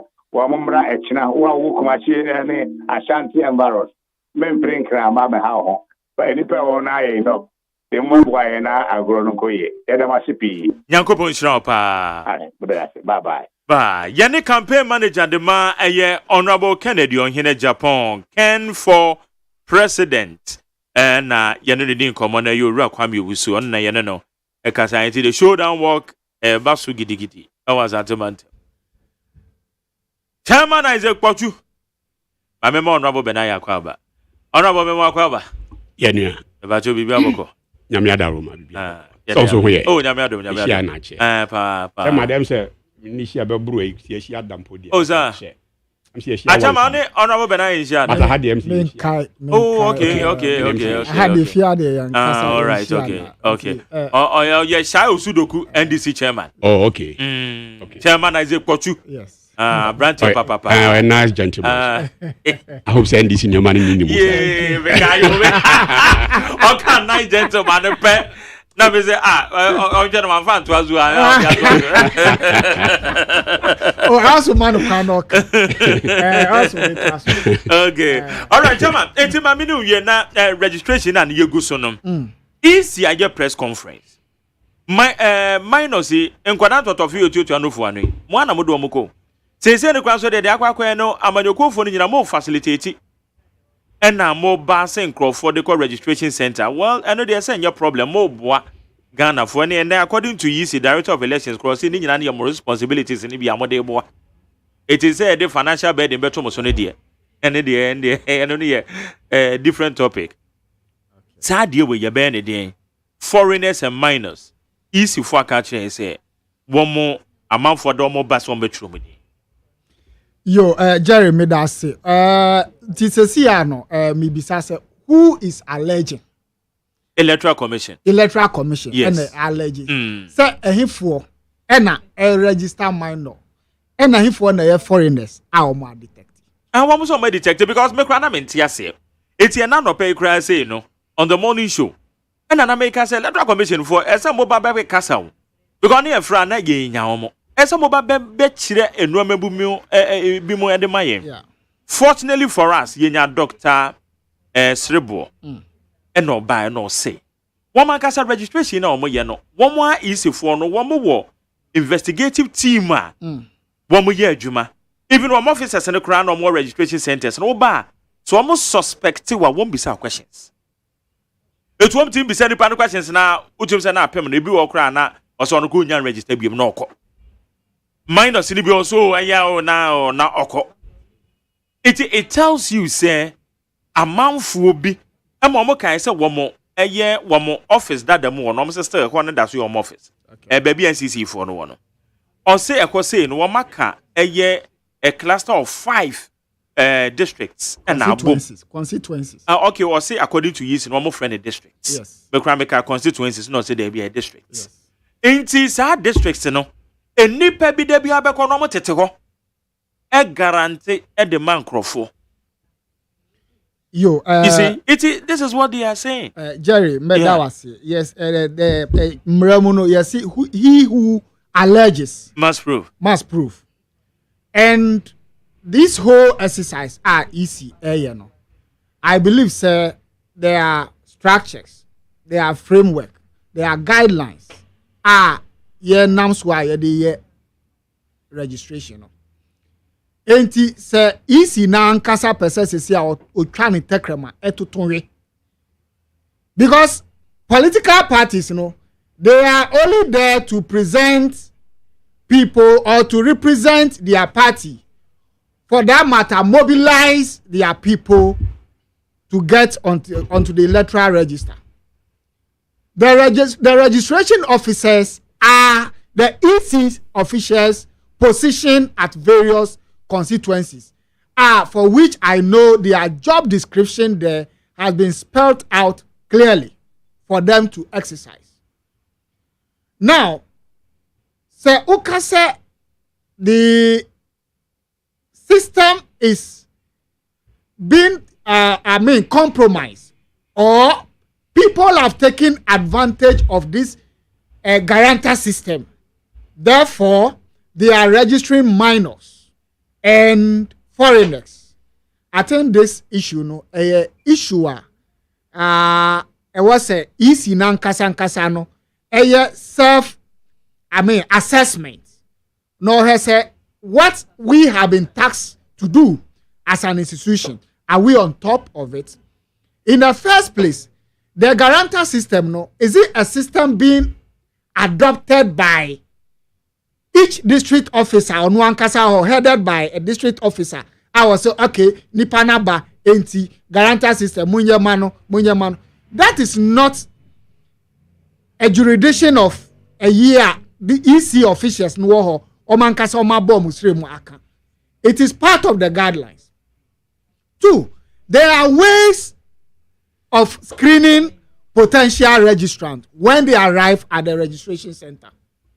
There is also a position and a room or an opportunity for these registrants to be challenged if those parties, being the political parties, and now is in Ankasa who say when there's suspicion and a year, they can raise that red flag. And even with that, mrano mahun kwan say nipano eba register. Na say obi challenge the position of the person. Say nipa we me suspect say or a minor, and now me suspect say or a foreigner, and now me suspect say or a wear. That should not impede the registration process. These guidelines are there. It is part of the CI guiding this whole exercise. Yeah. And so all these rooms are a year. It was all parties must explore. It is a woman panel register. There is an ad hoc committee, a dissect registration committee, who sits on these matters once in every week to review, to visit the issues. Now, nipa, for example, now say obi challenge you, Jerry, say we a foreigner, and now we a minor. You have to come and prove. So all the parties are convinced, being electoral commission, being the political parties, and any other stakeholders, and now challengers number one, we are convinced. Nani pani prove here, they allow the person go. And now are convinced. It is the business of the EC to withhold that person's registration card or the registration details until the exercise. there are also laws guiding this whole exercise, which allows the EC to take a prosecution process in prosecuting people who have violated these laws, minors, foreigner, anaway. Enti I me christene kakra ana me na kakra say easy and kasa allergic to mom say yes one more be more face the law. Yes, they should allow them face the law. Committee wo ha wo ma sha asiempo. Yes. Yes adwuma no. One more ehwehwe mo obi challenge wo a. Nipa no so oba no tin be prove won so so otimi da won di kire say the nipa na ka no enye no kre. Enti I believe so one more yes no ma no so a. One more ma your friend is easy so yeah where with the number of such people now at my capture. I think say also be man rana yejuma they say yetimi hu. Yes. I'm sure sir the district offices are not working in isolation. I'm sure day by day and a day to day report biano the regional offices are being updated on such issues and now occurrences at various stages of the constituencies. Enti we no is me feel say we no yes say bia omo wo nyinaso bi and say prove bi and such issues are. I think it's too early. They should let the system work. They should let the system take care of this thing. But they should not just go into the media space and just throw their hands in despair. Say they are registering minors, they are registering foreigners, because the processes are there. Yeah. As for those things, they are bound to happen. I'm not saying say it has happened, so it is the right thing. They are bound to happen, and it's the reason why the guidelines, the laws, and then the CIs are being provided to manage some of these processes. But it's unfortunate. Say ebi ame, man say mindi 18 years. Na minim the electoral laws and amra yedi year registration na makojina baby say medi 18 years into mpamcho mun register me and na minim say me a foreigner me free chrome ha ubi say me say hwan me ma me mintimi nyi anu a na me mfa me hu nkɔhye say in fact ebeya den kakra into we dey akwanya isu na mefa de atu ye nuanomfo say in as much as say your person register na ye din ko voter registrar so na ebeya ye person ye kire ya adwa na abato ana adwenkyire bi efa abato mu ye nso ye taking additional in inspire say your person ye part of this process no ye nya ahwe yie awofo no mu nya ahwe yie na obi no mu anhye da amfa sa ne ma wo so amfa omma enkoto amane na apart from their working so we benya 18 years na enei this modern age na wo kotro ni din say wenya 18 years na you taking the bio data na ekugura your system wa ha kwala no papa untimi nsesa bi mo papa wa no papa for the rest of akwala life. Yes, it's true. When him say marriage aware your warrior yes sign marriage certificate and they embassies wo Ghana ha nyina a centralize wo mu database no it at the moment amokwa register ma warrior pe na a capture na eco database ne so emfa ho ne embassy bi a be ko say wo kwa akopɛ visa wo say amanfo timi di ntro ma ware ene ye ware it wo de be ko no na already no wo warrior ba ko no edemu dada a win divorce man reflect so say no man nyina kwa ye nimu but wo ma ye say no ma we nyina a ye nim ne yegusu di ntro you see it's a very worrying situation me akwado kwa na ha me yes akwado na ha me yeah pa say akwado nya 18 years na wa send kutu person control in this time around me dey be ameka me say me papa ye me bi oh sir yes me papa ye me bi 1996 in 1996 it my first time I made the vote to Ghana no 1996 that time na me nya 18 years old ba me papa eso me say me nya 18 years into okoturu me di jerry I was here ma BNI for be foul za ndem no yadwe oni me yadwe e fe dampa no I was here ma BNI I was here ma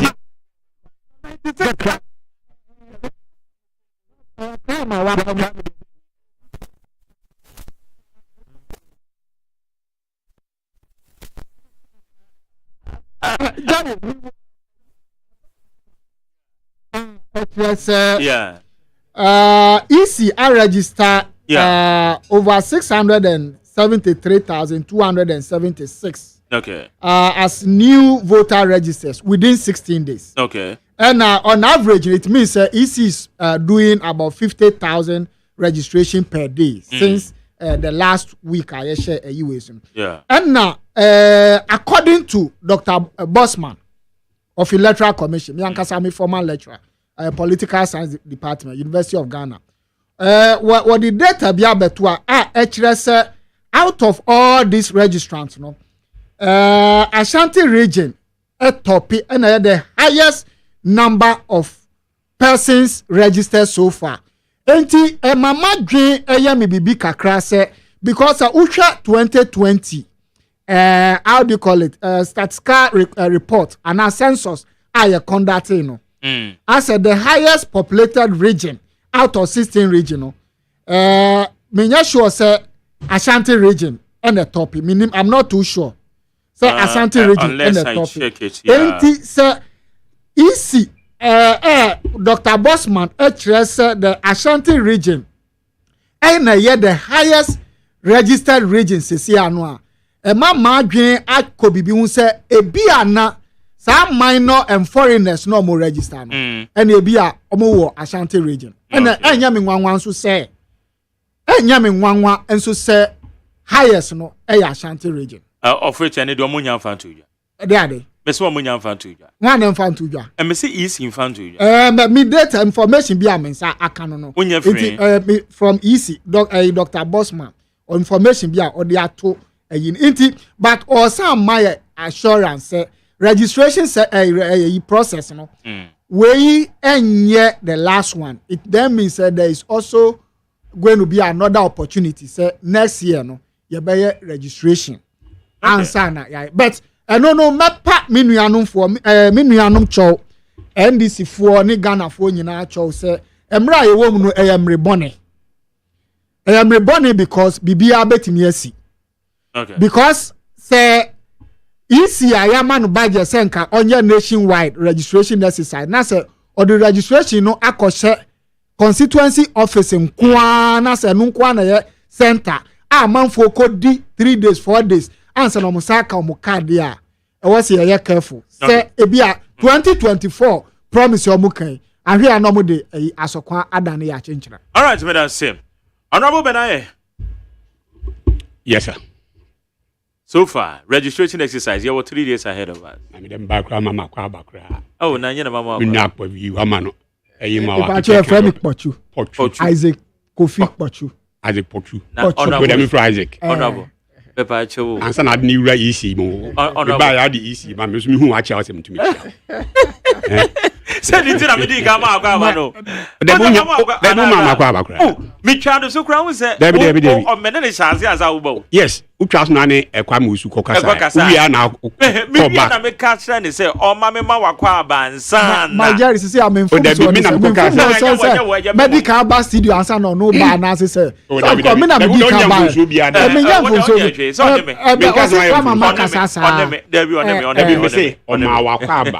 And I said, I won't tears easy. I mean, your mama tears him straight. Oh, is that that be me? I'm because oh, Miniano, first time I'm machine, and I'm commending Kakran. Once I will be also the end in your man Kakran. Oh, there be a reality. I shan't read your Mukamuchi, on a Munamo highest votes. Memoir. Yeah, Master Magie. And you so we okay. I shan't read you. A horse no Munamo highest votes. So with them, yeah, Munyabo Trema Ashanti region. Because it's also a fact in terms of numbers, no, Jamoya craft you have more a honey than SA. So, why should you be surprised if a region like Ashanti region and a man for register more? I register more so far. Oh, now if you look at a no suspect is a honey minus near you for a bit me about say region register the lowest, no. A honor all the foreigners any man on his fee. And I'm boy. Anyway, before me say about EC issues, yeah. Everybody me tie me nua bi obekasa for. Honorable Ken now. Honorable Ken. Oh, okay. Na actually me say so no Ken chairman so at yesim. Manager, campaign manager. Kwame Usu. But it's also at yesim. Minim maintain a yinina. Number CFI committee. Minim so condemn us a nipana or buy no dia. Nipana or bekasa marken. Honestly, yeah. Saying to have drawn attention. But or try in some far also nipa attacks be or why make it direct condemnation but me so man that opportunity do because it was a complete interview and now no fa or my homework way na fa personal attacks no ebia me the beche me nua kwamosu yeah ebetuma ba say ono ankasa ntie program knowing kwamosu na me nim no so no atie program no he would have condemned this guy straight away. Yeah. Could be condemned straight. Because he's straight just like Ken Ankasa. And I'm sure that Ken Ankasa so create a program. Honorable Kennedy afraid, Crown Ankasa afraid. Me sure so afraid on Yakasa. Exactly. Honorable Ken Crown. A bit more base. Miniano, open ye, or Ken ye. So, but wouldn't say Ghana, for example, accident here. A man for na a dink alcohol. Do na am na victims ni bi ewu because obi okra na ni dom pe bi ebu ma ye pie wo de wo kɔ hɔ na ka wo pɛ ni yiem say ka wo save the nipa no but the way I need the know how as to how to carry such victims no wo bo se bi wa kɔ moa no e free baby a ɔhye no e de na kɔto baby in the process no na nipa na wu adwen pa na ade kɔɛ but for lack of knowledge my people perish. Ibi ni yedwe ye obetena hansema na okika yo. Me hu say na wo try as obetwe no onto the narrow straight and narrow path. But still na wo oje ho kwachiri. Wa moa ken awie kra. Wa moa ken kra. And said I make an ABA OPEC ken campaign yi. But onye fit for communications. Okay. Military advice ABA Abdoma ken team no. Minuano betumi aboa wo kwan bebre so but he said that person na kan yie mutin ko ko save victim accident victims so ko no akokunu no wan hwe yie ken na hwe yie na se o mo assign appropriate place before this man to operate to help him e when the campaign no man beba media space and same bi ahwe obekwa akofama no ase ba ku bi o kan akwa de airtime ti pese yesa akọ obi because o ka se won sign ya ti pese ye be ko obi but in campaign masa obohu na wo opponent bi akọ gira slip kitu bi so na o de say o campaign yes ma menu e betre na okika fa ala no any chehefa omo ma politics to me at times sometimes but for politics e bia menu en come to me and come anywhere around Alan Chemate e you be as far back as 1994 according to Times magazine ye penipa 100 the whole world. Yes, a Ghana hanko akra. Yes, Africa hanko. The whole world, global leaders I feel that change between a change and you ma wasasi so the whole world nipa 100 no. Bill Gates DPM Kennedy of US JFK no edin PPM bi no. Ye ni Ghana ni ye nua Alanchemate esu DPM bi. 1994. That was not the political idea no bi na ye Ghana. Times magazine. The whole world, global leaders, it will be a appreciating the heroes of our country. It doesn't matter say nipa ni fi so ye political whatever. It is because of politics in Tino. Now we appreciating the role as such man contribution a why ama Ghana ne wiase na betina because of politics no. Ubeki can trust her. No and same factor. But na make no ye dia channel. You must be dia channel. And I'm using this opportunity to appeal to all Alan supporters and MPP. Ka delegates a year ekwe nko beto e dia ma Alan atwe hunti no omunya kwanya ntoma Alan. Alan was going for change. That was the years. See if you say Nana Akufo-Addo any Bawumia, they've managed this party 8 years in opposition, they've managed this party 8 years in government. Together no nyana 16 years. A brasso say or see to me change direction of this party.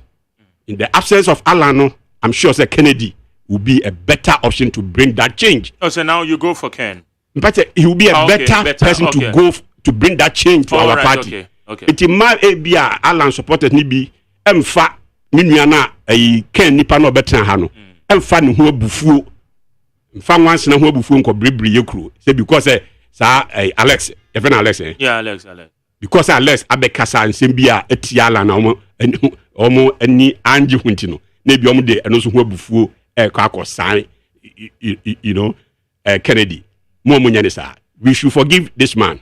But may only appeal to this man and say, the Bible quotation, I don't know, maybe I fresh those things on according for quotation.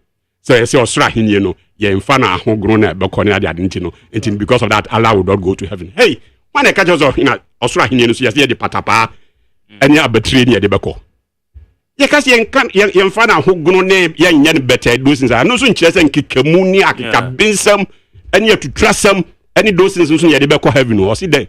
Kwanya eko heavy no salvation route no eye narrow so da me che no only few so na betumi hu sa kwan no na nyak ka bensam na me na me so me na me wa me na metumi atem me na metumi ai say no into open Bible quotation dia back na yi no a onko hwehwe na yi so da me che no on stay off ye nyina na your party no mu ye nua lanche mate say ba bia nioma eko no me feel say me twi me ho vehicle a metumi de apre change de ama oman no emwa me nti me twi me ho na makofa kwan foforo so ahwe se Ghana for de akwanja ne be ma me mama ye den ma besesa oman hye bra wenya ntokwa enya bufuo so eti wahwa campaign even yenua ken enso kra eye no he's talking about what he can do. Ebra so say you beg call the bluff of people who are hiding behind political parties to occupy positions. Sabre no aso.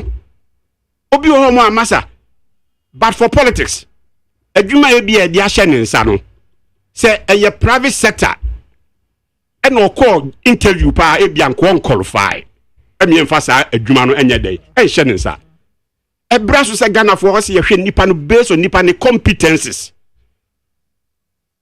That is why, for example, Alan campaign, he was not hiding behind the MPP. Yes, he was an MPP person at the time, but he was not hiding behind MPP. He was going out there telling people about his message, his vision, what he can do, the great transformation plan, how they transform this country.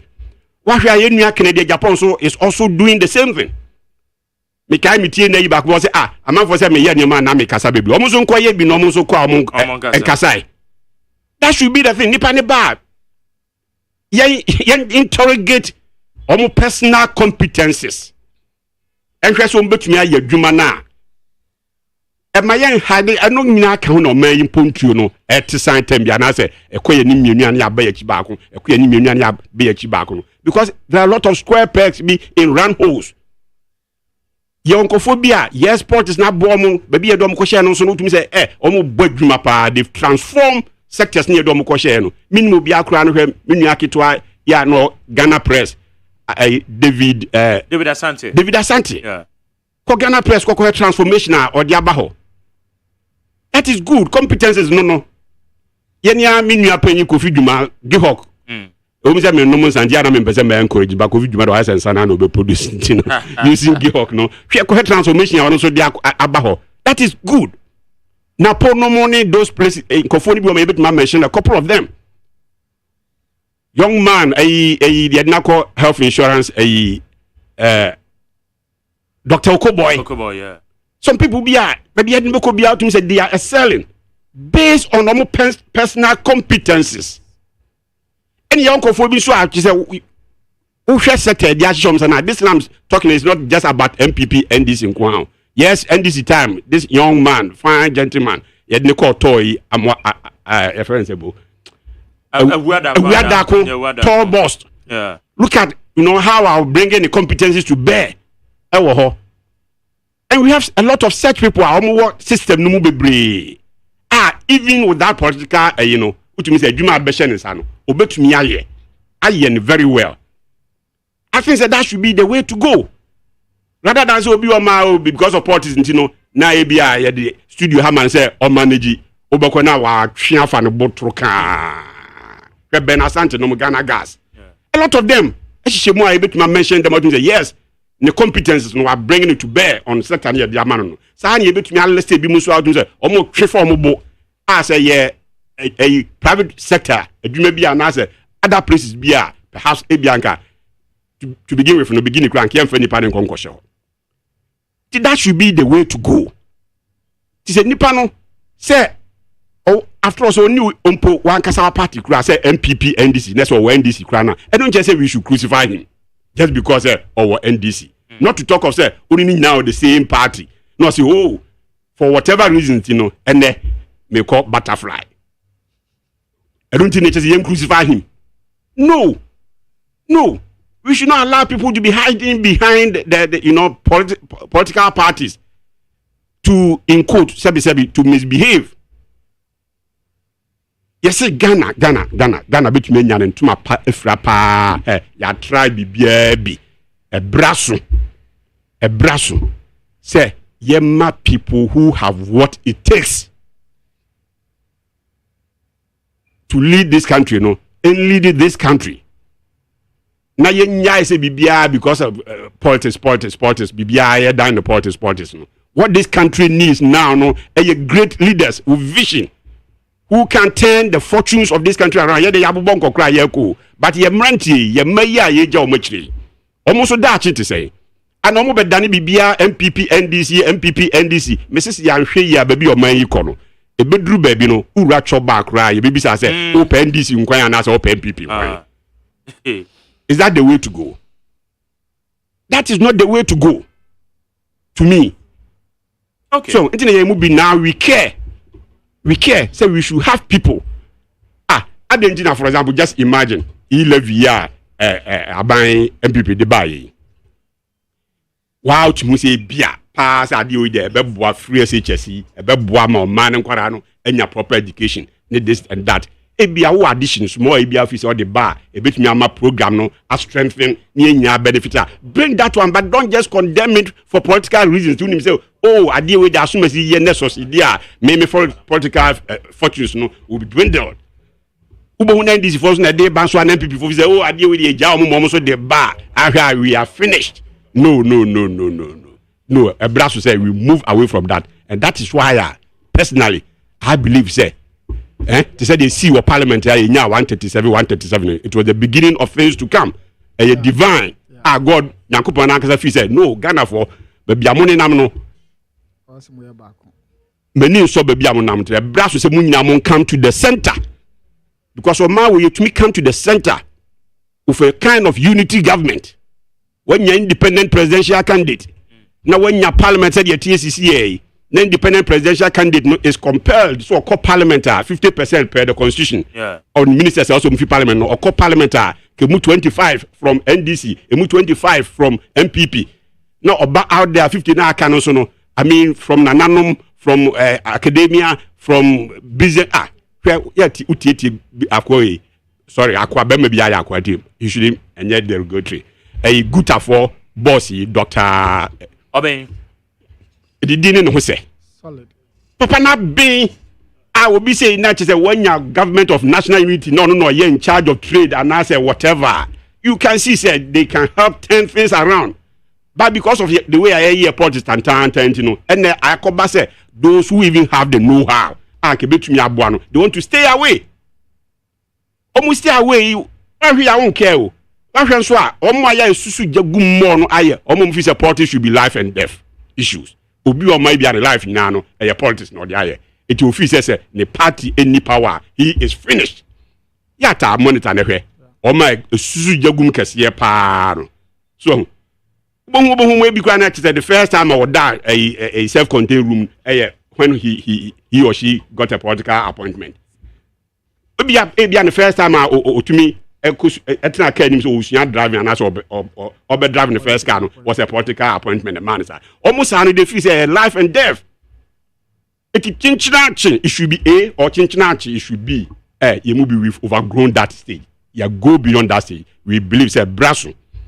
So my way looking at the resources said the president I can't say yet sikaso so no accommodate. That is true, which is a fact. I believe in his statement that Ghana must go beyond aid. Ghana beyond aid. It's achievable. But obstacle is a good question now because of this same NDC MPP. We are finished. Therefore, sabotage sabotage. No, and no MY going forward 2024. We should all help Alan to win and then form that national unity government. That change must come, and that change, is not about political change, but leadership change. Whoever lead the BR or person will lead this country, must come with his own competences. Yes, or hide behind a political vehicle. Be no abeje power. No, next is why Newman trust. We should go beyond that stage. Okay, good. Now easy. Yeah, easy. But so you are still with Jerry. I said. One man, because topic now of discuss is not part of our topic for discussion. And part. And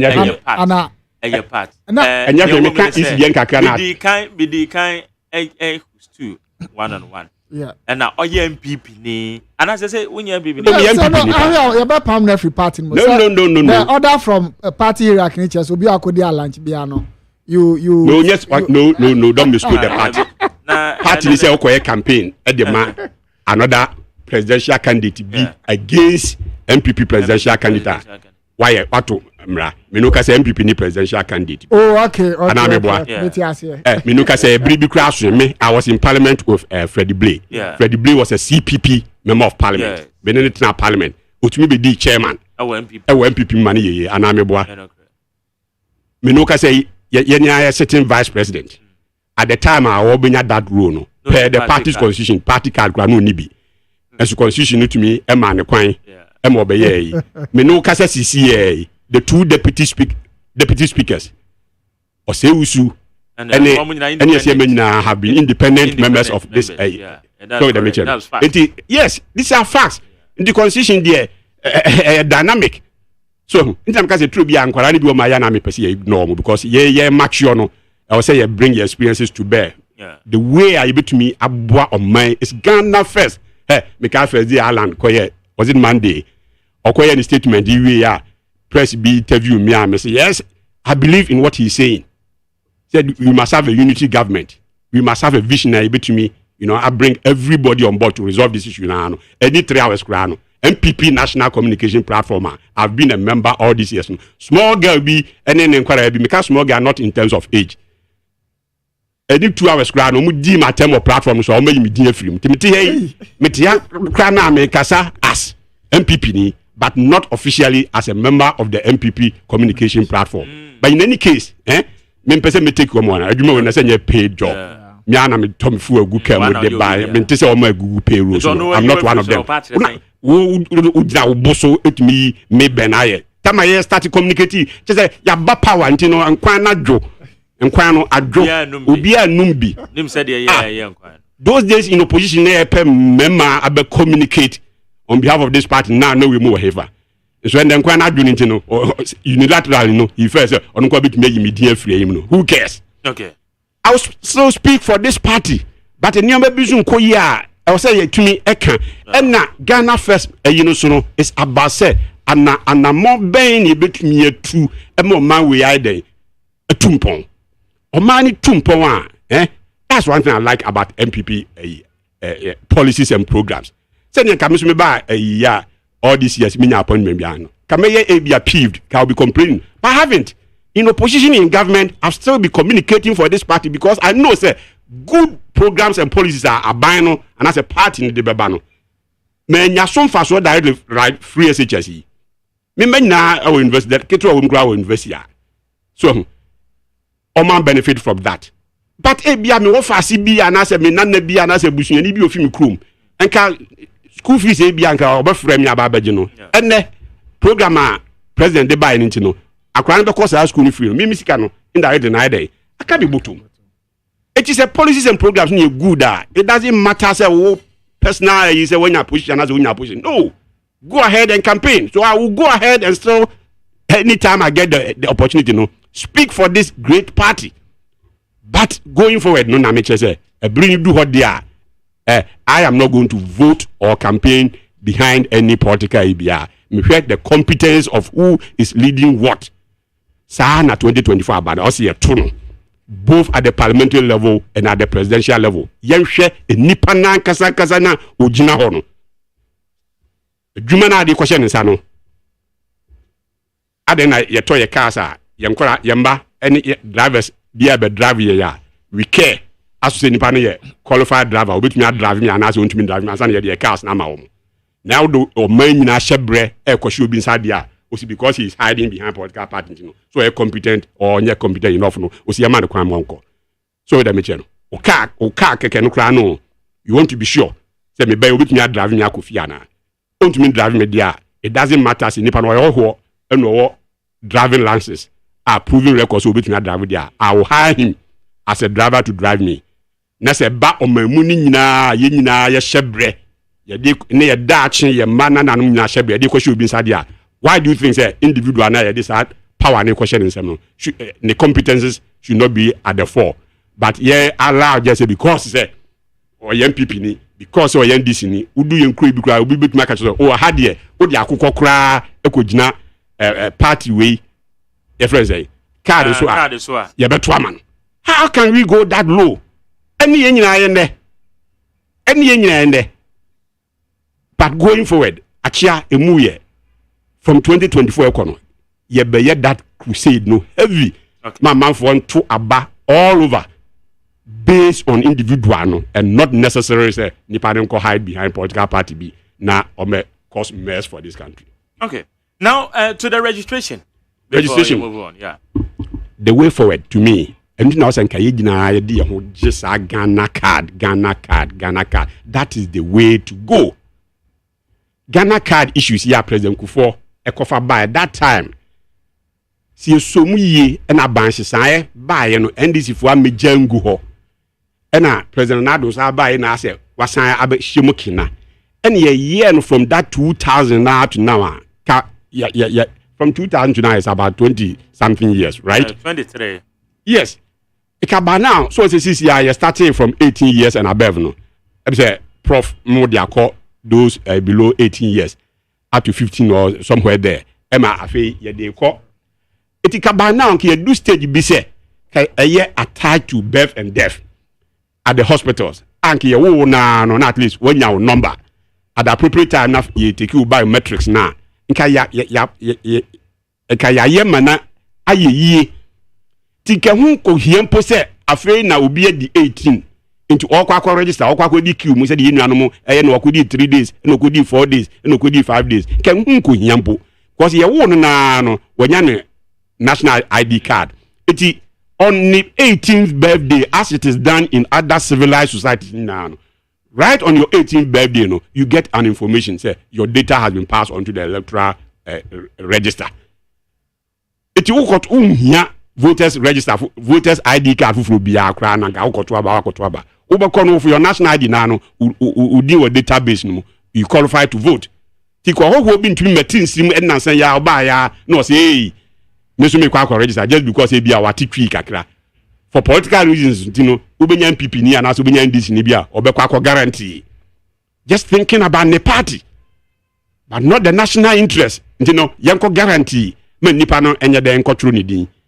akra minor wonim chi say unim problem a she said now can have problem a push akra na tum all because of a political interest power kakra wo painting no very bad you don't care meanwhile when I was a Ghana for you to mission nyansa no edu national your friend say ID card din churchro ya decentralizing no how many people na encourage you to take advantage of that?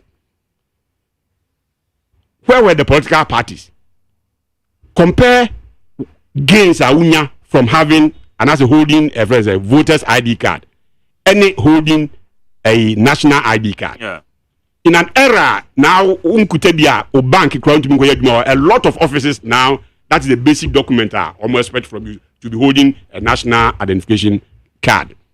I don't know the political parties don't care whether we are the supporter now will be an they don't care.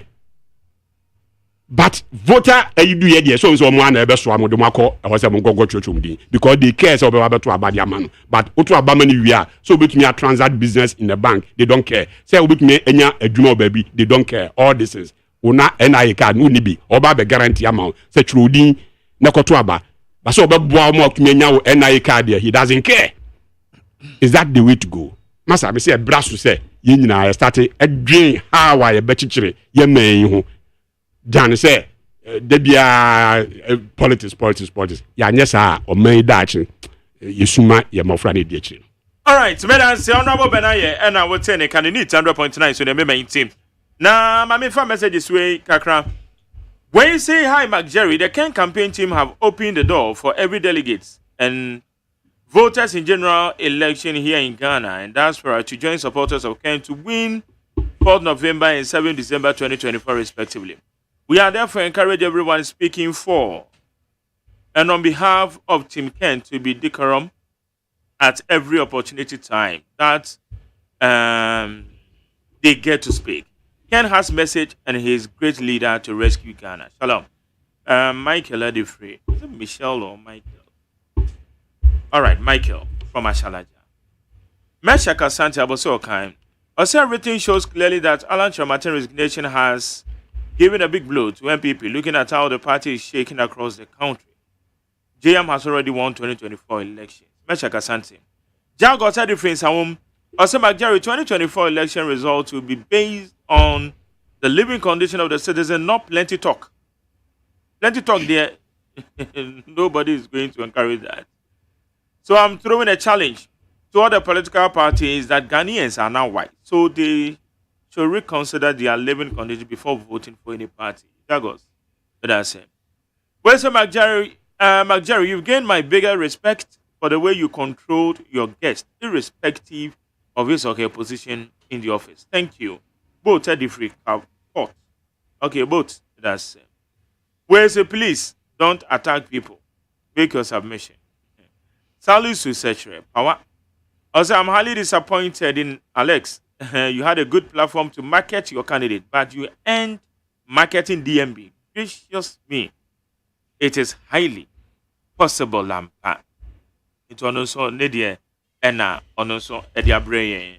Okay, also better say, and what they about to have at their mind.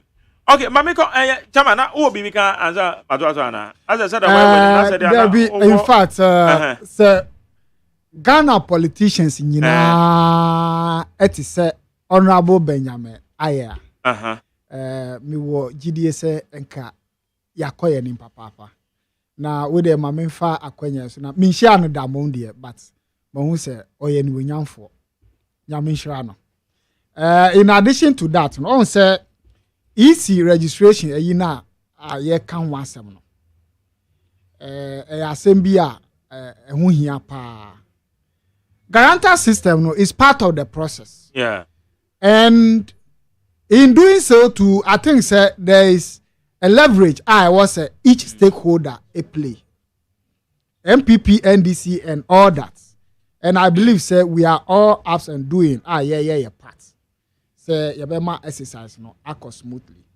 In my view, no few days now it easy be wrap it up with the registration, not replacement and transfer of vote. No, me feel with the chopper near the my easy be sure be brain na catchy registration. The almost my assurance in 2024 you buy registration mom there, but me feel almost me my some little expansion. Now I'm finding final more papa and kebebua. It will the chopper near the ma EC Electoral Commissioner Yamami Jane Mensa say on name team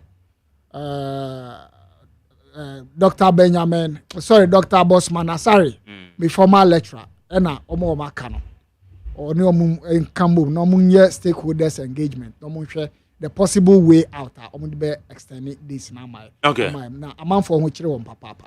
All right. Good. But I say, now what you some hold on so akoko so now what you am say the resignation of Alan Kojo Chamaten ye PA. Na Dr. Baumia say ye be move electric cars. When the year be corner ye dia commercial transport. Honorable Mama tutu kwa man no ne ade amunim said the system. It is saying buy a house ade. Because already public transport. Yeah, public transport system. Public transport system. What you mean? And yet, that it, in fact, because it does not even exist. Because that one or two friends, metro masses near here in who crew me, I alone me that. That is why at that time, GPR for year demonstration, look at amount for I've been via a member, I have a my opinion and efficient public transport system. Yes, I'm all for it. As to the kind of issue I use for the public transport, that's another thing. You need that expertise. Say railway, this animal, just say, okay, I have public because master, okay, the number of London underground trains, number of passengers are conveyed per day according to the statistics. Uncle Queen now the cars, that's the underground trains. And I'm strong with the car. Even there, where many of them you can afford. You can just imagine the traffic and the cost associated with these kinds of things. So it is an efficient transport system as it is done in other places. There's no point. So back for and then we are who are wide and dingy all over the world.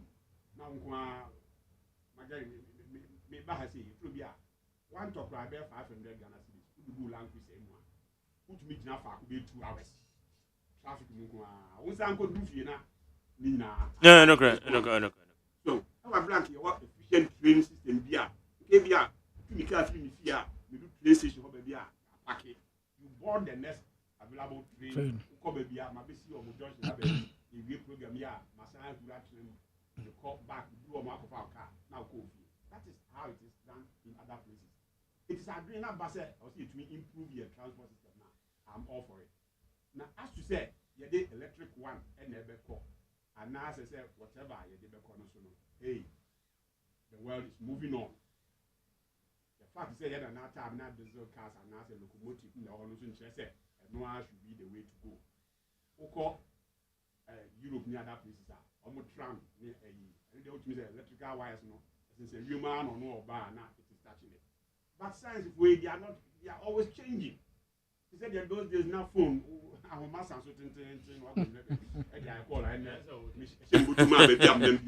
and I believe that you can't electric buses and it does not necessarily mean that it will be like those European places where there must be some wires. Like I said, oh, quite my light off and now quite any those things. It could be that it's powered by electric so them. Yeah. It is the same way and a lot of these electric cars I work Europe these days, you charge it in the morning. And no more charging points and so across the same way I work fuel stations across. There may be charging points and so across. This electric car now charging now do baby now to say the go fuel for more to fuel extra diagumo. Sana we no so no ufisa where you for more. You look for the nearest charging point, you go and recharge, and then you move on. It means that me issue no yet the how no say yet electric one and now say yeah diesel one. In fact, for climate sake, that diesel near in cry back for man can be them pay. So it's enumra public transport, emra say your car, say your train, say your whatever. Emra now your citizen now you choked. The traffic any effect on massa just hardly. Say lolo transport system yana ebe na wow because we share yes stretch so from Amasamai to do share a year corporate institutions are also time na a year a run effective normal chance you know most of them na honorable na one pack on castle because men na me fubi I'm patronizer pa they drew Fridays and the kind of corporate workers were joining the bus. because we say Fridays will be a fan of Friday. Yeah. It will be Ministry of Finance. Yeah. Then to manage. To manage. Obehu Ministry of Agri. Then to manage. No. Obehu Fidelity for. Obehu banks. Yeko banks.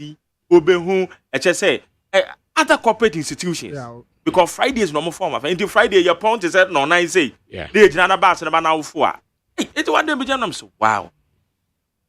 Na one no na just one more pack one more cars. Normal adjoin ayalolo. Normal diaba.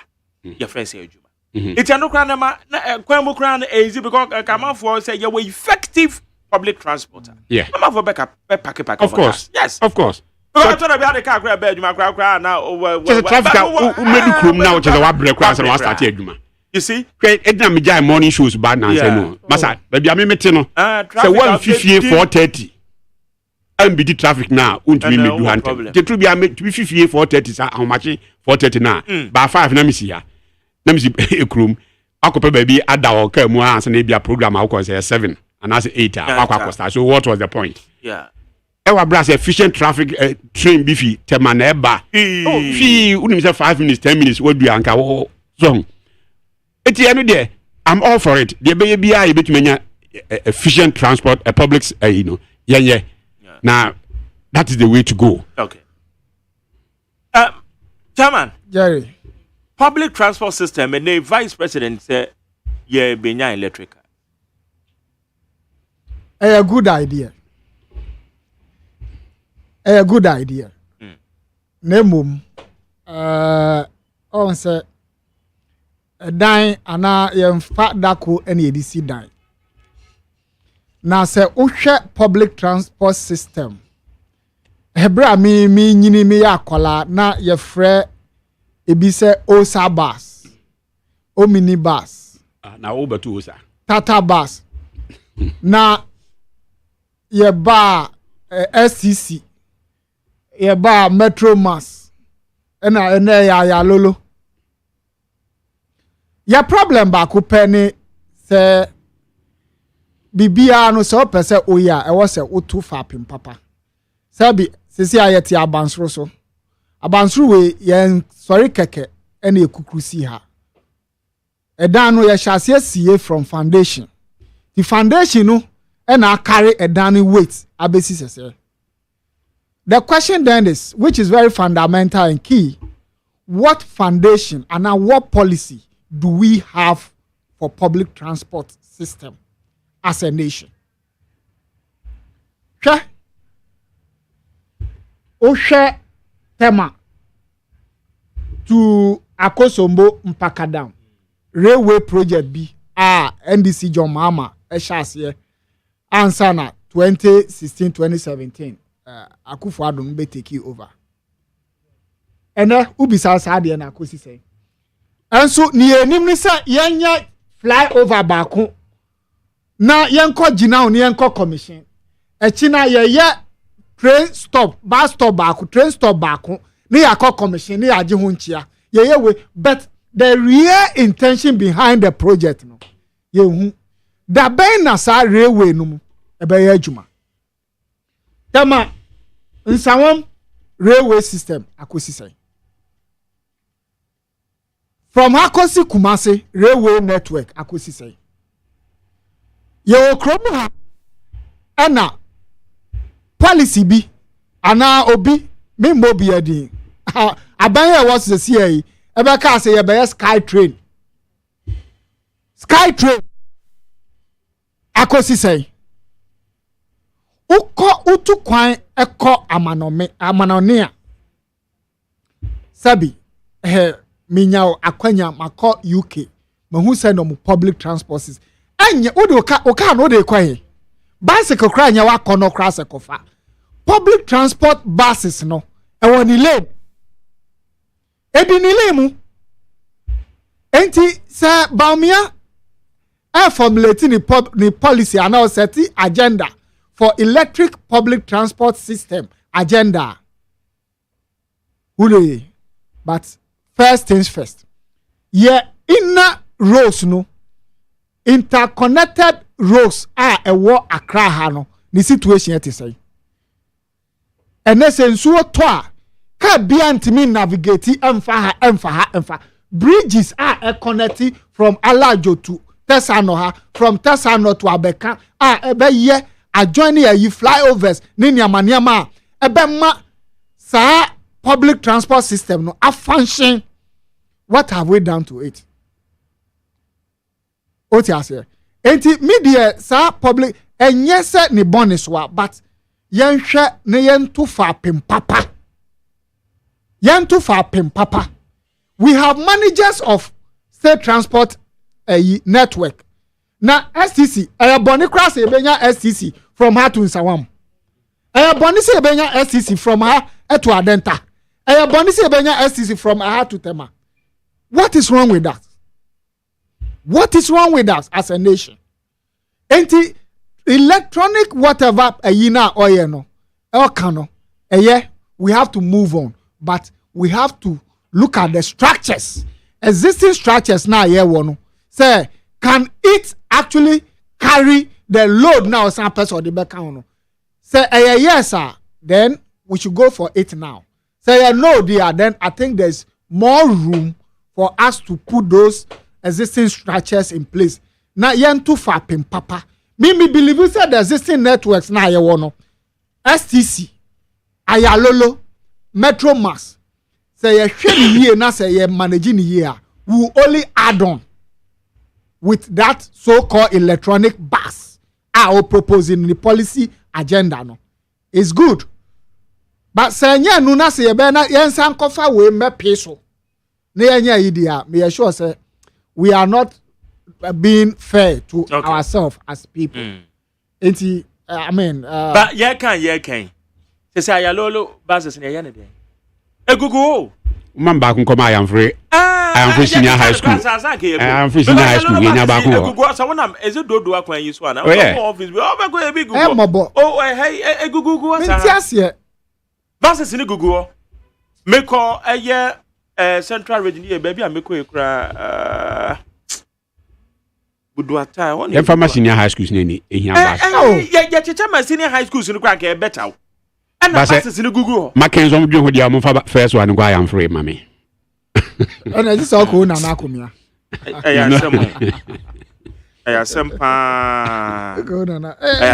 Okay, anyway, any other way next Friday week in the mono NIB. Yes, and NIB story and so about saying so wiki a little bit a minority crime home warning. Now, Mammy's asking very what's happening? Because the Quaco said a man for to and so ye beguno. Well, say, yes, a walk out who's on sooner, the West Runo. And I will be the antenna, a boss or Jenny bar, no way in any atom chain. Minority, a position, NIB, ADB, Majano. Me sure say, a footwo and I had a ma abine. Because say NIB per abine when the approach to recapitalization there and your merger. Because you will chrome her and banks binumu struggle non-performing capitalization near the other. But abine we position is a yan revoke licenses. Now you want another value chain institutions like microfinance, savings and loans, finance house, and other deposit taking financial houses. Yes, other they also serve directly under this universal bank and our commercial banks. Omunyina omajuma egu. Now in a position of minority, no. When we are there na ye kasa ho but o kan kosi say e na ban we egu sa banks we no nyina revoke licenses enti ene sa ban kro ya asan hu say NIB struggle NIB here recapitalization. I don't think say merger no is an option and a guarantee way of maybe redeeming the bank's image.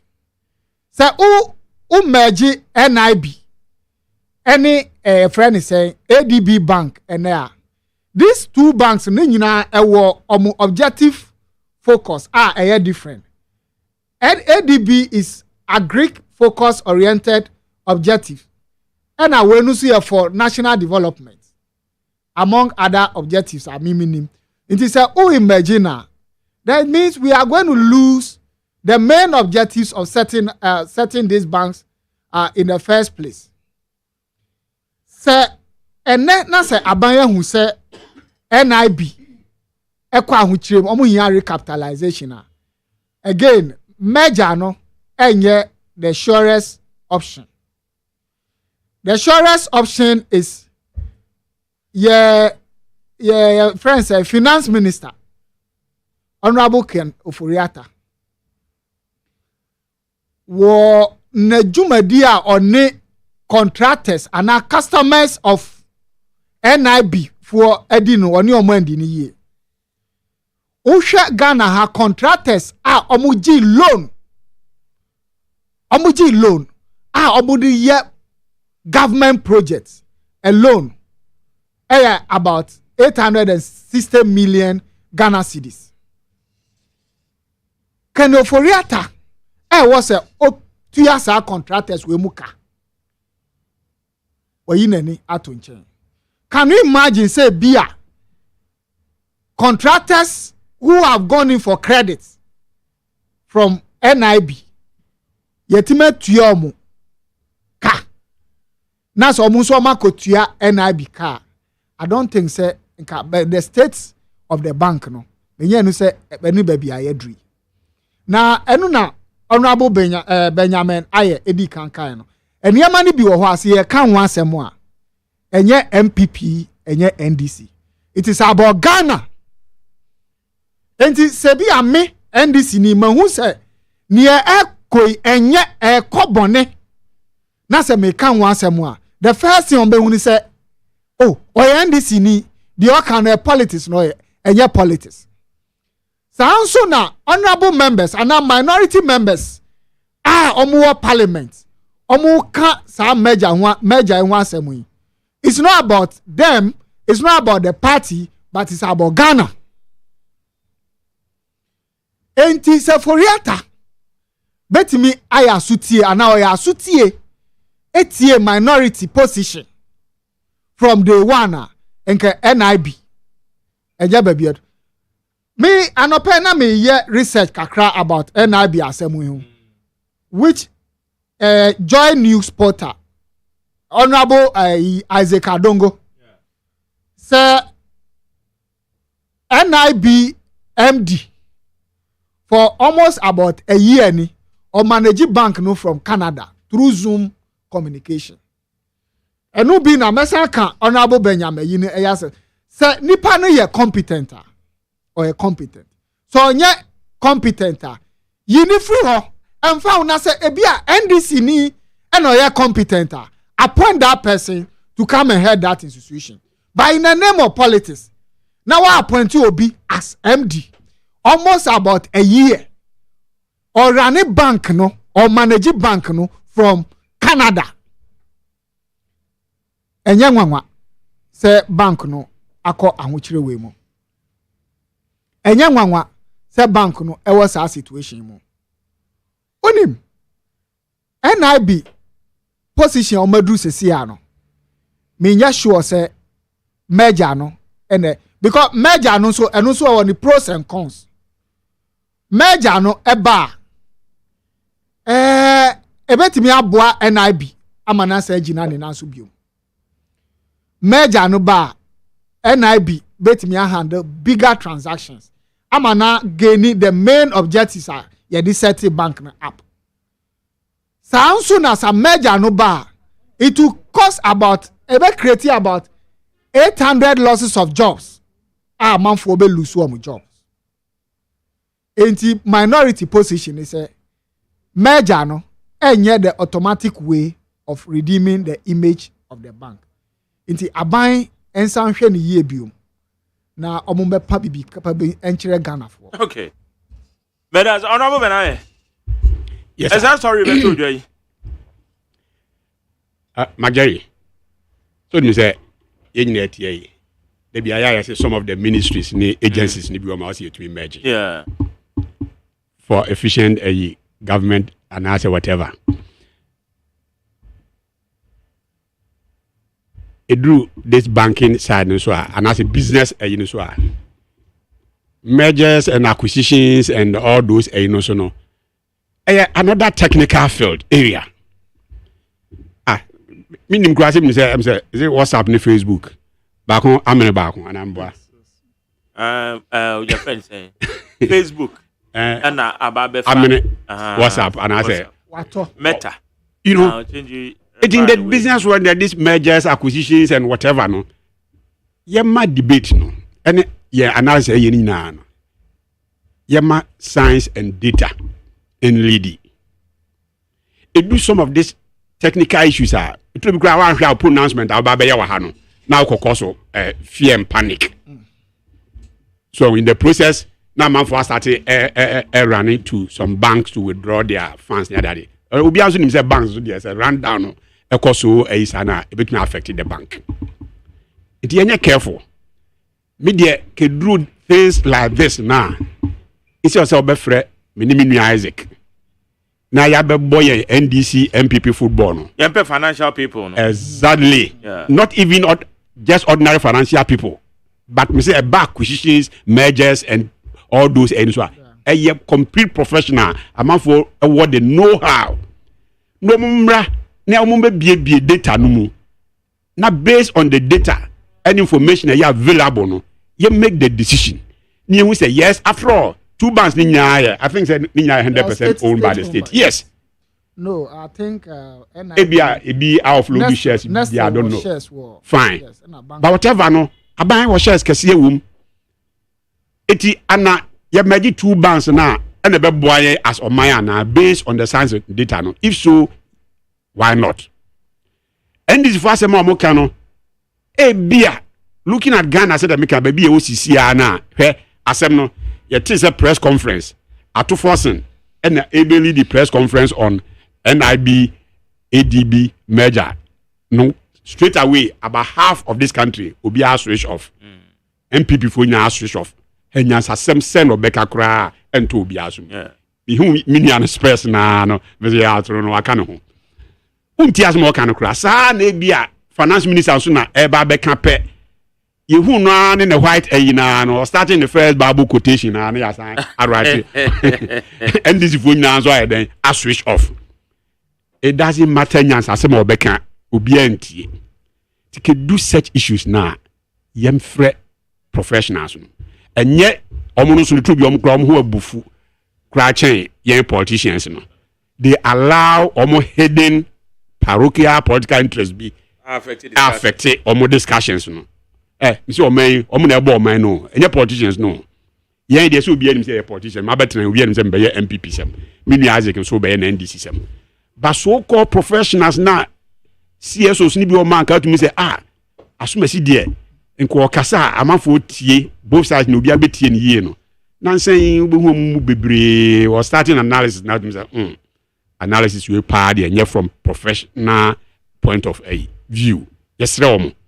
So nim say obeba be political partisan political discussions are we ontwe no film na ye njama omo a what the know how na e be say tumi yi political positions a film no mum and take the lead in these discussions na ye hwe say ana merger no na bebo oman na so be it emmo oman no so a so be denti now say 2 banks no emerge denti ni kwa say omo merge are the way forward near then I mean, the Yanni Hiam Cassia and say, the soon so our friends say employees, a Juma for no so, but the truth be so, a better say, I didn't obey ye bet me a reduced size, no.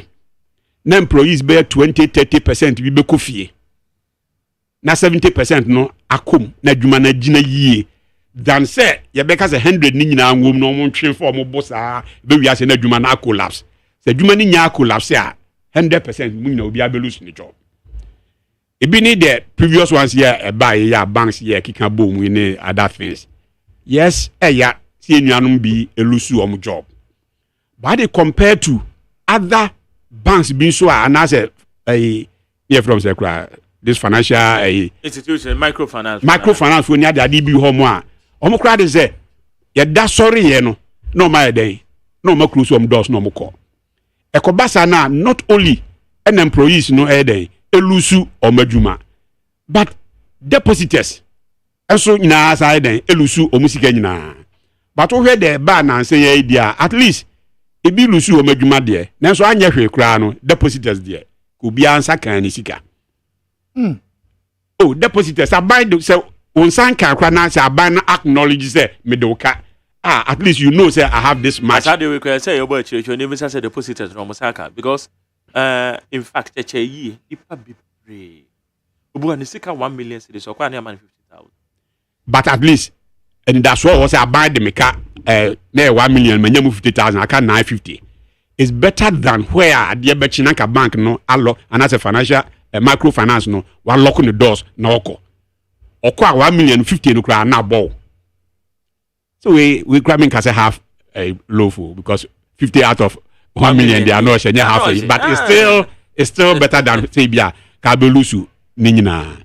So it yes yama science data no and determine and lead these discussions especially really when it comes to these technical issues of mergers and acquisitions and what have you. MPP ni NDC seminal MPP ni NDC seminal a go main again, I think for almost like about 2 to 3 years, NIB for publish your financial statement. Masa I'm cause of fear panic biawa. Oh no, I mean it's the reality. So we don't want a situation say a buying a person or the no koji merger we mu ebeba be cost yen more money than say bia ebo akoye profit am I because bank no ain't me publish on financial statement for about 2 years ni. What have you done about it?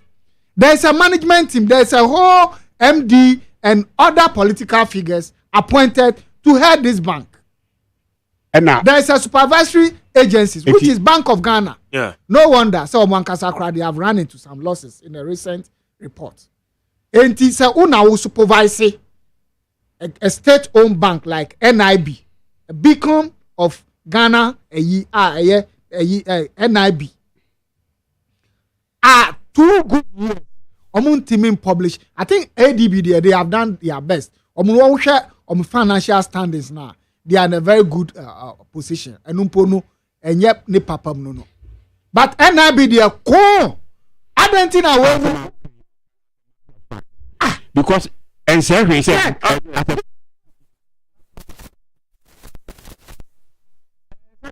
we have to get a financial experts. Genuine ones no yes for now tite genuine ones na one better side next week nyame adam ebe side we na yenya the proper understanding as you said because I see it menyant yase exactly e dey na kom one books mo to say e dey be to balance sheets e na ehun ahia say ye merge with the AD e say it menya IMF ko capture your friends NIB in their reports, not on good notes, but in this inefficiency in the management of the brand. You see, in the corporate world, no, making a loss in a particular year or 2 or 3, and you're bad all the time.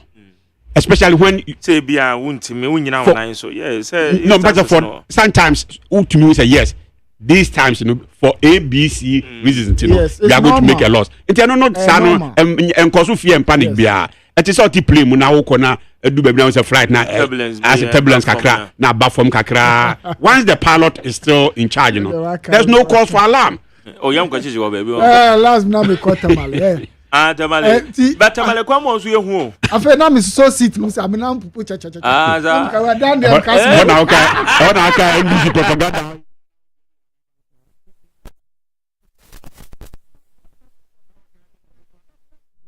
Once a while, business ABR once a while. Yeah. But the here say you are still in charge. No, you say future no good.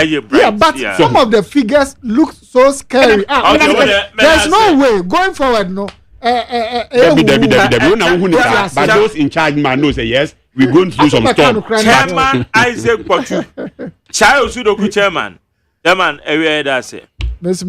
Jerry. Honorable Benaye. Onaka we be kafra. Oh, nan campus me de asidama constituency. Momo Akwenya and I'm sure mukina kakra say okono de yakwa from the 1 to date registration exercise no. And that kakra ya kaya ni mu obi embo no ho mobilization na. All right. Yemfa enwie no pepepe. Chairman Benaye. Chairman. Yes sir. Me dem appeal na so ne say. MPP for obi ayabotre adwibral liberals no should take over this party. Ya nyane sa we allow these hawks no misbehave within this party. Mimi ye dencheni ye nya ye beso AGYEMAN no e de akobonwo fias.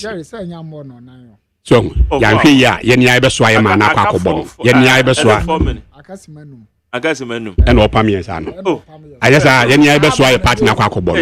And the liberals no and take charge. Number 4 should be tolerant. After all, young men this are not our enemies. They are not. You know, the Dibo after me here when this year MPP. A bit my say bad ball. I mean now Liverpool. Maybe 2 minutes we say 3 minutes. Yes, sir. Say wo would the honorable Alan Chi. I was saying MPP ni. Insusanso bi enu. Insusanso be na say wom. Miss Roman e ho na Miss Roman man. Miss Roman mo there. Miss Roman. No, the issue is listen. Going forward. Oh, but candidate just found me. Miss Roman. Me better want to say me can say. Better want to say my running party into named into any disrepute. Oh, honestly, what is say me can say for party one I say me can papa my party. But yes, at the appropriate time na make say Ghana first. Ghana first. Hey, butterfly no ye de be kono. Butterfly ye de be kono. Ye hia MPP for ho. Ye hia NDC for ho. Ye hia obia Ghana ni bia anybody who believes a brasso said this country or say a back to the center. Ye need to move form a kind of national unity government. A kind of national unity in na identify say majority ni betuma ye dwuma we ya. Ye man nkoye. See if it's a policy program when the bebo man can kwa yen konkoye. It is that vision is what I'm buying into it. Okay. It is not necessarily Alan Impo as a person alone. It's because he is carrying and leading that vision. It is if Ochina Neminuya Isaac and they carry that vision. I'm saying the bebo Ghana na Ochina na Alan ni ho na Isaac na carry that vision. Say no, I think say masa division is so sharp. Muna munya practitioners ne bia monta ni akiro ba Ghana say division na koso ha no to the sense and judicial judgment cry ba still we want to do the interpretation based on a partisan a ye masa yi no koso a ye be destroy ye man you ye be destroy ye man you ye de na make no ye de ye bon kokranti ye ko but ye won kwara a be di akire. All right, honorable Benaye ye sorry no proud radio so TV so how many times no what say ye share ye drain policies and programs between Jabwa Yemen. National debate. Political debate. National debate. What be that? When was the last time media for moment space for that? And yes, sorry, just I said, and then I know Yano and obey champion. Champion. MPP, NDC, MPP, Debbie, yesterday. I know division, I know I should do. Adubro. Yina, and come to the center. And then your butterfly, I didn't mean your butterfly who they did be no. As a butterfly, I didn't buy Hannah make a butterfly who Asamoah. Kawaii who they need is Jerry Miss Roman because party position. Alan Chambia issue. Consider yourself.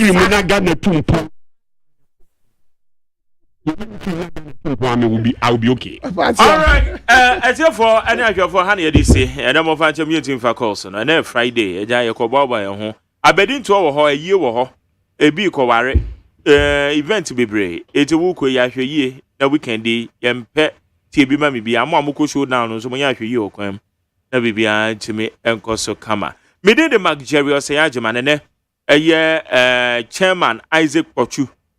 Shai Osudoku, chairman of the NDC Obaha. Honorable Benaye. Honorable Bato, we call it Upper Danger West. Upper Danger West, former MP, Ononson Ebefia, member of the MPP communication team. Onoso Babekayo. But there said Abema could do Damiado. Abena free my bankro, Nana Yaw Safo, Medamase, and a queer free. Medamase, Nemo, ye weekend in so where ye, and I'm say DJ foreign, I'm one Nimono, ye catch them. Won't be one Abena free manum. The foreigner born your name or die.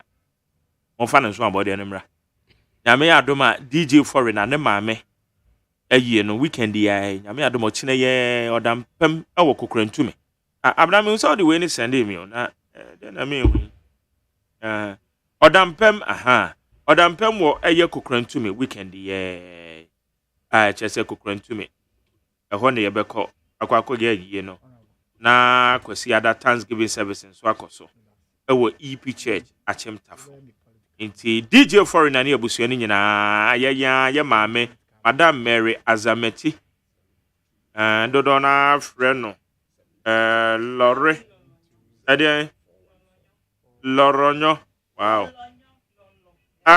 lolo okay ade mi hunu you okay Lolonyo all right Lolonyo sana dodo na friend in fact na oye banku ni tilapia pa wusu timu anamu ni mo chale base one everyone say Dankas. Hey, mo de mo be maka bibi na akwa gozu bi so be zoom sato a o choro subu mam. Okay, osu ya say baby the Dankas and Dakas and the Dankas. Okay, then no one maka obi abi and you weekend day. We don't be say sorry. Na Ola Michael the ye kofi o de ba beto also. Yakubo nshuro bibi ochina asemi dika ochina mintimi ma because you bekwa yie no eti yakoba next week ye be share asemi dika so ya me nshuro bibi a ya da mase